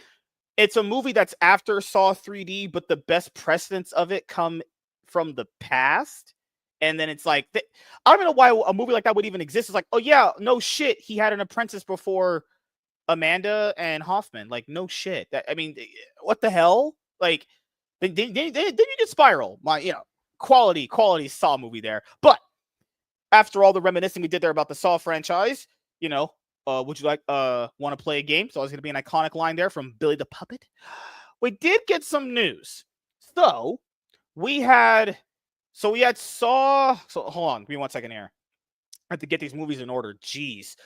So we had Saw 10 come out, right? That's in Roman numerals. So we had. I mean, people call it Saw X, but yeah, Saw sure. X.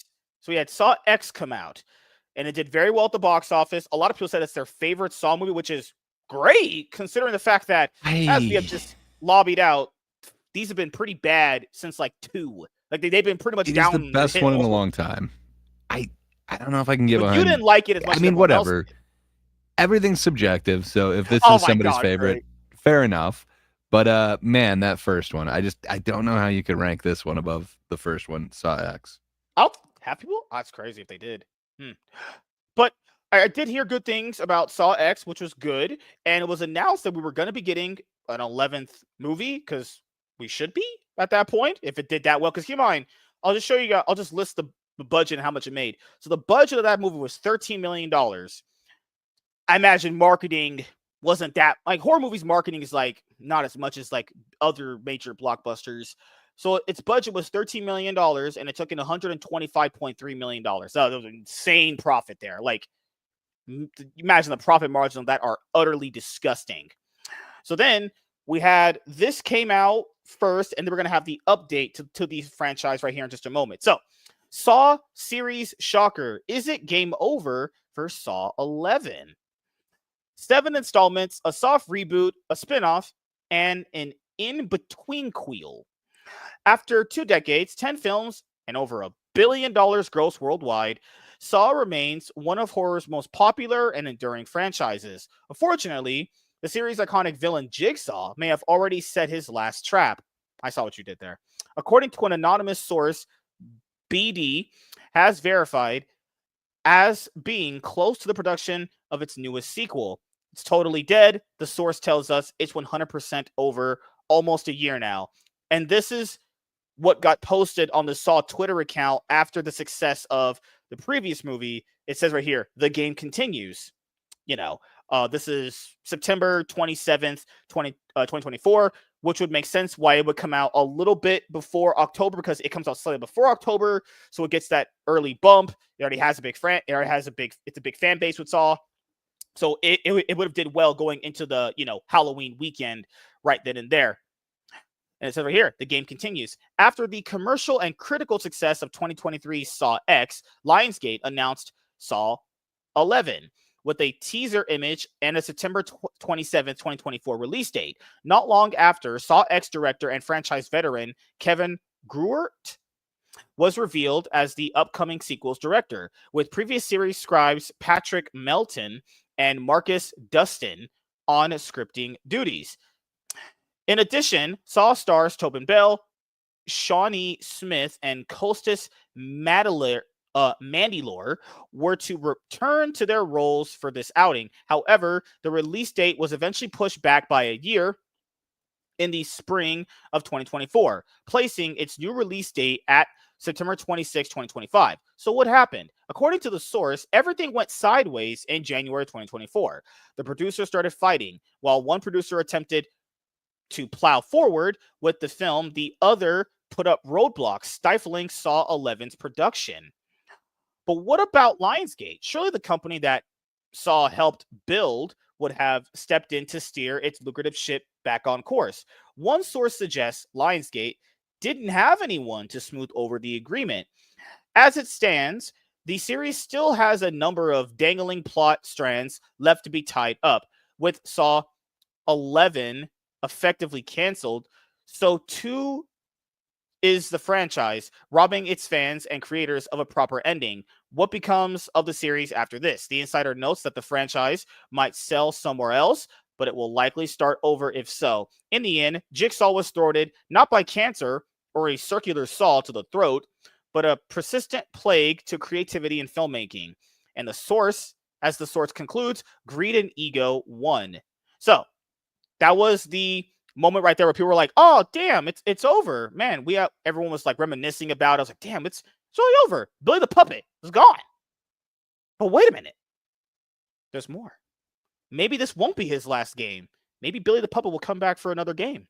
Blumhouse, or people would always say Bumhouse. Blumhouse acquiring Saw rights from Twisted Pictures. Exclusive. Ooh, like when I banged my wife. Oh, that girl, that reverse bear trap around Amanda looks so damn good. Fuck that bitch.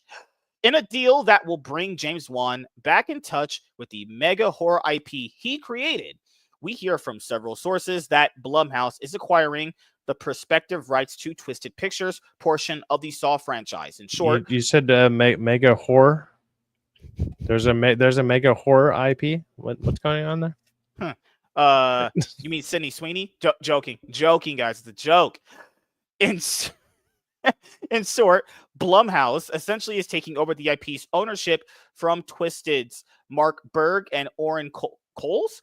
Lionsgate will continue to be involved as a partner and, in fact, owns 50% of the franchise. As of this time, there isn't development on another movie yet. Wan directed the first Saw movie in 2004, and he co-wrote with Leigh Whannell. Wan remained an executive producer on remaining Saw movies. Saw follows the notorious serial killer Jigsaw, John Kramer, and his cronies. Instead of killing his victims, he traps them in life-threatening tests and games as they try to survive through physical or psychological torture. The Saw franchise not only grossed over $1 billion at the global box office from 10 movies, but spawned comic books, video games, theme park attractions, toys, masks, and clothing. The first Saw movie opened to $18.6 million and made $56 million domestically and $104 million worldwide. There was a Saw 11 in development that was previously scheduled for September 2025, but the project was stalled. Lionsgate and the franchise producers didn't see eye to eye on the 11th movie. Saw 11 scribes Patrick Melton and Marcus Dustin had turned in a draft in 2024, with Saw X director Kevin Gruert attached to direct. His 2023 version opened to $18.3 million domestically, finaled at $53.6 million stateside, and went north of making $112 million globally. Yeah, I remember when Saw X came out, there was, I mean, you wouldn't expect my movie theater to have a not a crowd, but people are coming in actively wanting to see it. Like, Saw has a massive franchise. People love these movies, given how so bad they're good they are. Because that's what these are. They're essentially so bad they're good. Well, if you want to endure. X was a little different. X wasn't just straight up torture porn. It felt like it was back to I don't know, a decent John Kramer story where it wasn't just like put a backwards hat on him. They kind of they went back to the idea of like it's actually a thriller other than just a horror movie, like because that was the difference. It was like horror, and then there's like gore horror, like or torture porn, like where we were saying. They kind of step back from that, but it's like they at least the original idea is like you have a chance to win, like you have a chance to win the game. Hey, let's play a game. With the other ones, like a lot of the ones in between, it was like you have no chance. There's no chance of winning. And so like having nobody win all the time and everyone just gets mutilated and shit, it's kind of, it's not, it's entertaining to the point where you're like, oh crap, like how far can you go with these either live action deaths and stuff like that, or like how far can you go with the effects?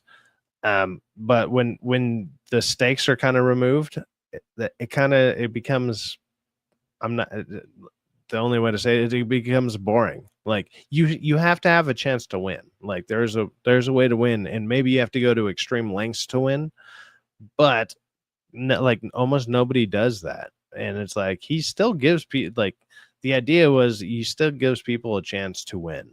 And then when that kind of got thrown out of the equation, it becomes boring. They're just like, okay, yeah, I'm just watching people die on camera. Like, yeah. So people had told me that with the new one, they made it more, like you guys said, touchy feely, which maybe was an early sign that they kind of wanted to have the ending feel like it's open ended, where it's like, okay, if this is the last one, then it ends off kind of on a good note, on a high note. Because I don't know if you guys know, Blumhouse, or as people call them, Bumhouse, their horror movies are, take it for what you will. The Halloween movies, they're all over the place. I mean, they've had some good ones, but man, they've had some bad ones. How many bad ones do you think is existing? A lot more? Didn't they make Fantasy Island? They remade Fantasy Island. Oh, that was terrible. That was bad. Oh my god. Well, it's like when if you think about the Saw franchise, like that's out there, you probably you have like maybe 1 to 2 movies in general. Obviously, the first one is like kind of a masterpiece when it comes to it. But it's like, how many movies afterwards would you be like, I would go rewatch that because that was actually cool. That was actually interesting. You maybe, if you were to combine a bunch of the scenes from everything else, you might have like 2 movies in the whole franchise worth watching. Yeah. If you were to combine them all, you'd be like, that was a cool scene. That was cool. That was interesting. Whatever. You would maybe have 2 movies to watch out of, what is it, 11? Like it's basically like 11, like with Spiral. It's like there's like 11 things out there. It's so that's the problem with it. It's the same thing with like a lot of horror stuff. Like they go too long and they don't know when to quit, and it's because they made so much money off of something that was so cheap. Because like they do a lot of these movies for cheap. Like horror movies are the most cheap done movies in existence. Like they do them for, you know, $2 to $10 million, maybe $20 million, and then the movie will make like $80 to $100 million.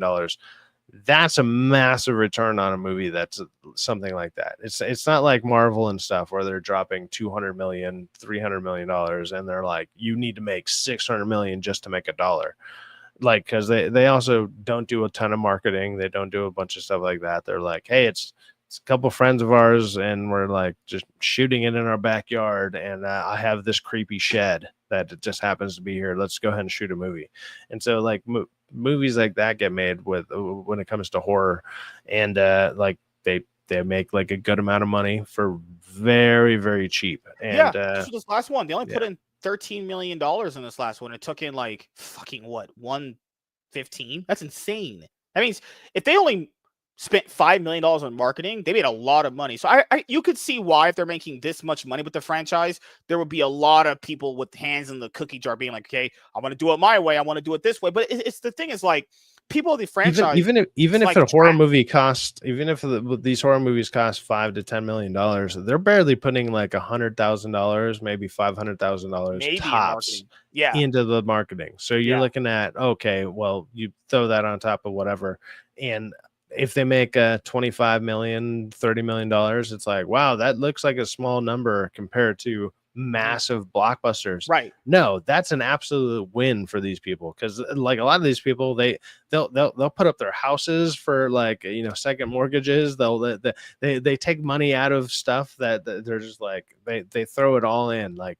so a lot of these movies, when they take off, like Terrifier is a great example of that, right? Oh, that one. That the first movie he did with that, I think it cost him like $20,000. It cost him like all of nothing, and he made like 600,000 off of that.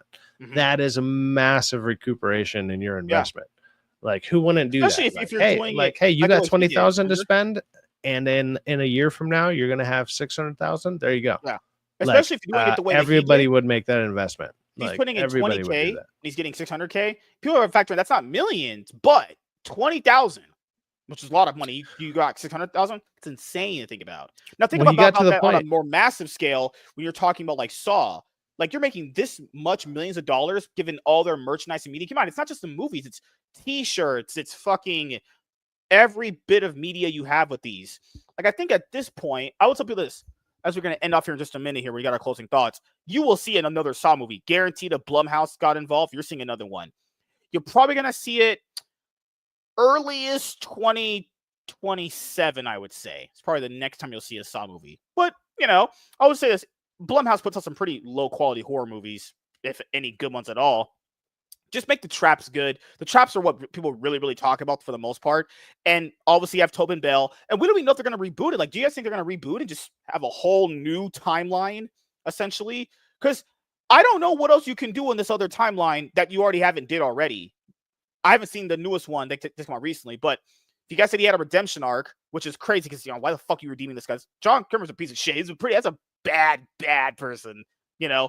But it's like, what else do you do at this point? Well, that's only because you haven't seen Saw X. If you saw Saw X, you'd realize he's not that bad of a person. Okay, no, like he's kind of like he's doing very, very bad things for kind of, I don't want to say the right reason, but he actually at least has a point behind what he's doing. No, you guys are siding with him. That's what he wants. Don't do that. But there's kind of it doesn't answer every question. There's an obvious kind of place where you could go with 11, but I don't know if they're going to pick up right where they kind of left off, or if they're going to do their own thing. Unclear. Thinking not reboot, just continue off of where you. I just hope they don't bring in Rob Zombie and have him do his version of it. Wouldn't that be it? Because Saw X is an interquel to 1 and 2. So the only timeline you have to go off of that. Explain yourself. Interquel, like, have you been reading the dictionary lately, MSK? Like, what's going on here? It's an inner sequel between 1 and 2. So, like, the only timeline that's safe to go after that is Jigsaw, because Jigsaw's after Saw 3D, but you would still have to use Tobin Bell in the past. That's why killing him off was always stupid. Why did they kill him off? It's because they didn't know they were going to make 10 of these. I understand. I fully get it. But killing off that's like if you went, you just killed off like Chucky, or you killed off fucking the Texas Chainsaw Massacre, dude. Fucking hell, Leatherface. That's like killing off fucking Freddy Krueger. It's like killing off Jason. You don't kill off because with horror movies, people they've done that in every one of those films. They've always come back. They're not permanently dead. You know, like the horror movies have a different thing to like a superhero movie. We go there to watch the villain murder people. We want to see him kill people. You know, so if he's dead, it's like so he's only gonna be utilized in flashbacks. So that's fucking great. Good job, horror movies. All right, so we'll get closing thoughts and opinions on this. So, Gray, what is your final thoughts and opinions on the Saw franchise and its future, in your opinion? You think reboot? I think MSK is completely wrong. We don't just watch horror films to identify with the villain in it. Come on, you watch for the final girl. It's always the final girl. Including the Saw franchise. That there were some fun final. Yes, Gray, you identify with Amanda. I'm pretty sure you do. What can I say? You know, she had a point too. Yeah, what can I say? I wish Blumhouse didn't get involved. I don't think they're synonymous with quality, but still, if they're gonna kind of follow up with that same storyline, I think it's better than some of those middle ones. At least it could be. So potential's there, but I'm not super excited about it. I think, like the chat was saying, if they did just leave it off at Saw X, I'd be okay with it, but I don't see them doing that. All right, Gray. Not Gray. because that's not great. That's Sci-Fax. You guys are like alike because you're both white.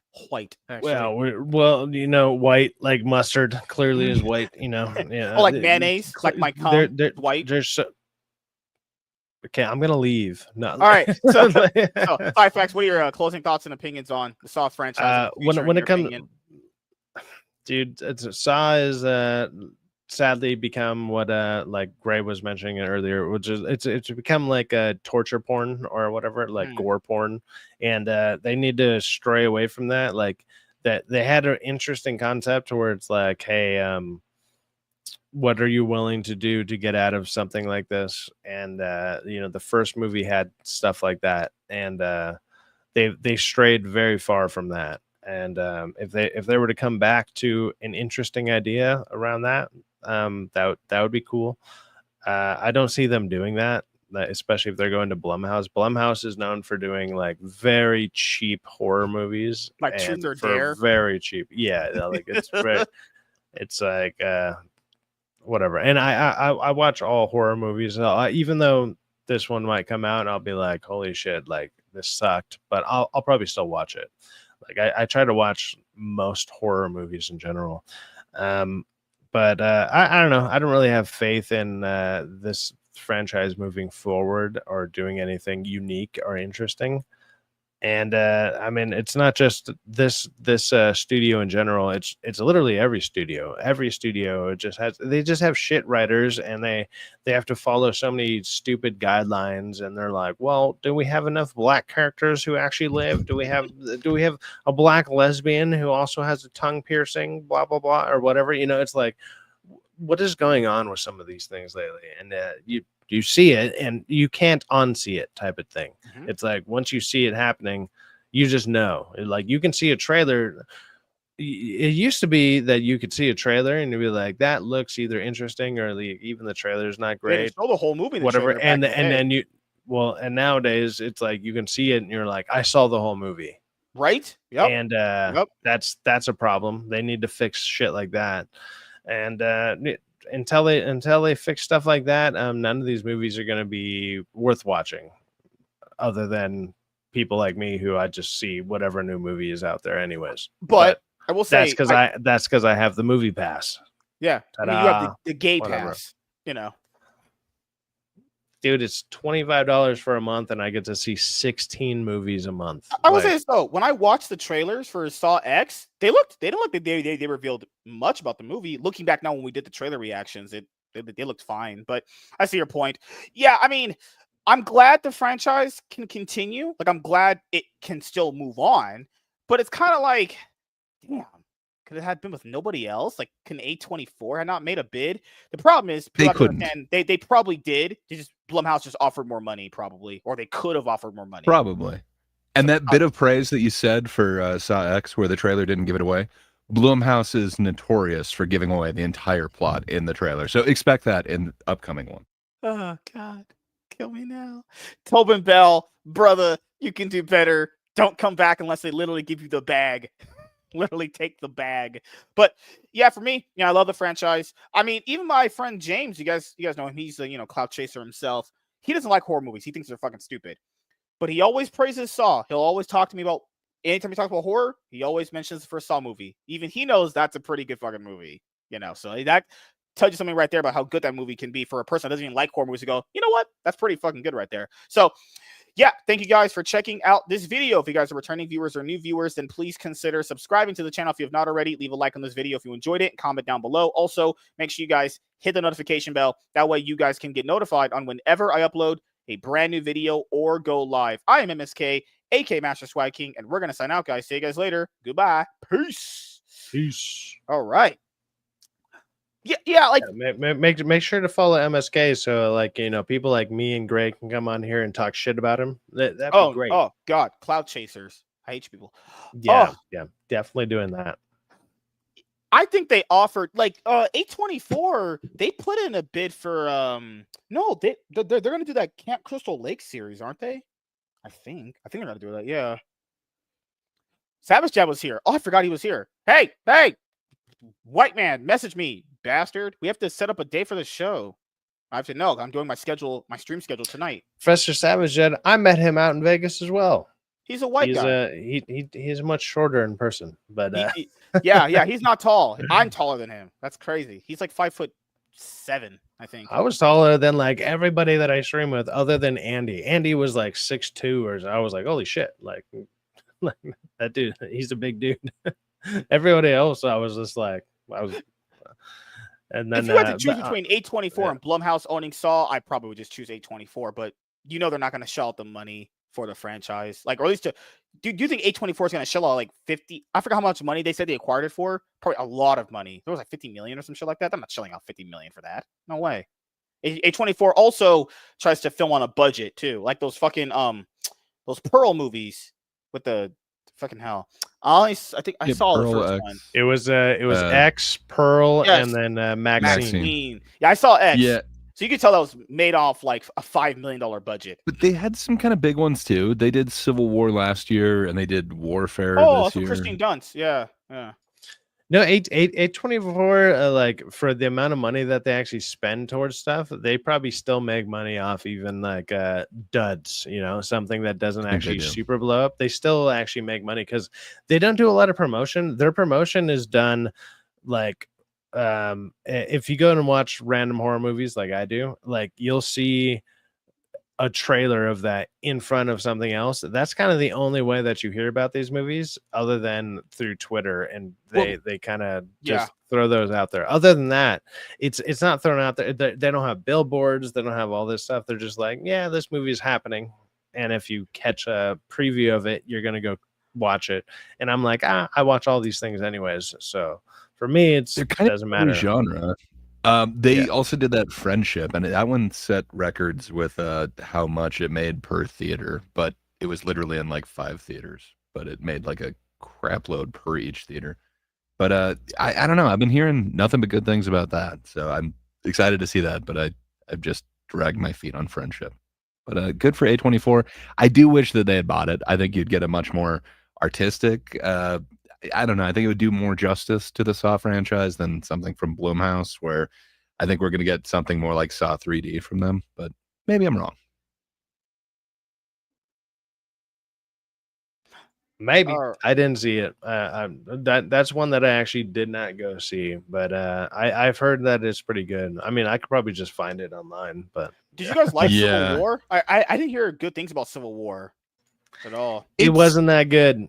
It wasn't that good. It was okay. I think a lot of people's criticism wasn't what the movie was about. It was what they think a movie called Civil War should be about. But I don't know. It's got some scenes that kind of stick with you. But apparently he only did that so that he could make Warfare. The movie's, it's well shot. Like A24 is good at that, where it's like whatever the movie is looks good. Like the movie itself looks good. The story is usually lacking. Like that's what A24 kind of does a lot of times. Like the story is not well done, but whatever cameras and stuff that they're using makes whatever they're shooting makes it look fucking awesome. You're like, wow, this looks amazing. But the story that's going on behind the scenes is kind of the story is. I would put A24, like any A24, up against any Blumhouse, really. There's a couple of Blumhouse ones that I like. Oh, against Blumhouse, 100%. Like, yeah, A24 knocks Blumhouse out. But, I mean, that's not a high bar. Like, it is not. DK was early here. Yeah, what's up, buddy? How you doing, man? But, yeah, we're going to wrap it up here. I have to, get my stream schedule figured out, and I have to get a lot of things done tonight because, very, very busy man, as you guys know here. And I'm making quality content all the time. Been releasing a lot of videos on my comic book channel. So if you guys haven't subscribed to that, go and do so. Going to be doing some more videos on there as well. So we'll start with Grey Poupée. What do you got planned coming up, man? It is the summer of Grey, but the summer's happening a little bit later this year. The solstice is like the 22nd, so technically it's not even summer yet. It's heating up. But new show coming out real soon. Should actually have a preview of it available very soon. So look forward to that. Other than that, check out YouTube at That Darn Kidda for the Thinkers every Thursday night. It's people from like 4 different countries getting together, disagreeing about everything. Usually we can leave amicably, not these last few times, but I'm trying to remember what we're doing this time, but yeah, come by for an international panel that disagrees about everything. Good times. That's all I got going on. Sci-Fax, sir. What do you have going on your side of the internet? What do I got going on? Oh my God. Well, I think at about 10 p.m. here, I'm going to go ahead and go live. And I think I'm going to try to have Gray on. I've invited other people. I don't know, like MSK, if you're available, if you want to join, you can join as well. Talking to cloud Obviously. chasers. But yeah. It's like he doesn't want to come on to the very smaller channel that possibly pulls bigger numbers. No, I'm kidding. But Bigger, oh my is God. bigger always better? In my case, yes. Yeah. But Oh shit. with that being said, and like we'll be talking about the National Guard bullshit, all the stuff that's happening in LA. Usually I don't do politics. This week has apparently been nothing but politics. Like those are the biggest stories going on right now. I can't help but talk about it because we're out here. I mean, MSK is probably closer to it than I am, but it's like that kind we're of like 2 hours away. Oh, you're like 2 hours away. Okay, I'm like Nowhere 30 near. minutes away from it. So it's like I was hearing fireworks and shit going off out here, and I'm kind of far away from it, but people are they're riding out here. It's crazy. And so why not talk about it? It's literally at my doorstep. Why not go ahead and talk about it? So that's what I'm going to be doing. Obviously, I've been talking about this for the last like 2 weeks. I'm leaving on Thursday through like Sunday. So I'm trying to stream as much as I can to make up time because people are nice enough to donate to pay for my StreamYard. And I'm trying to throw that out there to or like do more streams. So the people that pay for it are, they're getting their money's worth, So I feel obligated to do so. So there you go. And then I probably won't have a video this week as far as like I know How to Train Your Dragon comes out, but I'm gonna be helping setting up a wedding and being in the wedding, like it's my cousin's wedding, so I'm not gonna be able to go see the movie until late. So, but I will make a video about it when I'm back because I will go and see it when I'm back. But other than that, that's kind of it. I'm just doing streams until I leave. So tonight, tomorrow, Wednesday, I'm gone. Oh, so you're gonna be gone on basically Wednesday through Sunday, right? Thursday through Sunday. I think I'm gonna be able to come back on Sunday if depending on what time we leave, because I don't know if she's actually doing a what do you do when you get married? It's like a honeymoon. Like it's like I don't know if they're going to a honeymoon right after, or if they're taking some time and they're like waiting to go for their honeymoon. They might just leave right after the wedding, because that happens a lot after weddings. They're just like boom, they get in a car and they just fuck off. And I don't know those plans, what's going on with that. If so, then like I'm going up there with my mom because she's renting a car, and I'm gonna drive the car up there. And because women can't drive. That's how it works. Well, my mom is also handicapped, got in a bad like a motorcycle accident like years ago, and her driving for hours on end is not ideal. You're better off with me while I'm drinking my ass off like this. It's way safer, I swear. Good Lord. And you're supposed to take me out to get some girls, actually. No, I'm not. Like, I thought you were fun. Oh, I'm fun. But come on, man. I can't have somebody killing my vibe when I'm out and about. I will say this. For Gavin Newsom, this will just be a funny thing we show off for the final part of the stream. I saw Abe in the chat. Hey, Abe, I sent you a message. Oh, what's up, man? Oh my God. I haven't seen this guy here in a while. He came back to say hi for a second here. I missed his comment because we were doing videos. And people know when we're doing videos, if your comment directly correlates with the video, then I'll go over it because it's part of the discussion. But if someone is just coming and saying hi, can't really get to it until the video's over because I don't want to, say it during stream. But press start. Oh, haven't seen him for a while. Hopefully you're doing good, man. Sci-Fi just created the new excuse of the summer. Got to go to my cousin's wedding. It's the new dentist appointment. You know what? maybe I'll start using that every year now that that it's happened. But oddly enough, in the last like 2 years, I've had like 3 weddings that I've had to go to. Like this is my cousin's wedding. The other 2 were just friends, and they were like Vegas, and they were like, "We're getting married in Vegas," and they actually live in Vegas, and I was like, "Okay, cool." So I went out there on top of I usually go to Vegas once a year, but mainly for like the nerderotic meetups and stuff. Now, before I would just go because I would go and gamble and have a good time and just take like 3 days off and go fuck around. Now I have a reason to go out there. And then so I've gone out there, and I've been to more weddings in the last like 3 to 4 years than I have almost my entire life. Like if I were to add them all up. And but I don't know, people just want to get married apparently around my like the people that I know in my life. Whatever. Cool. Like obviously I'm gonna show up. You give me an invite, I'll show up. Like it's a reason to drink and party and celebrate awesome future stuff, you know. So Yeah, I'm I know down the for feeling. that. Gavin Newsom had talked Sure you about do. suing Trump, and I was just a parody or whatever. But this one person that said, "I had sex with your wife, Gavin," because Gavin Newsom is trash. Actually, Gavin Newsom is trending because he's an absolute moron. This guy is horrible. Suing Trump and doing what? What are you gonna do? You're not gonna do anything. Fucking loser. Oh my goodness. You can just see he gets. Oh, this is a terrible person. Oh, I hate this fucking guy. How is this guy still eating California? It blows my mind.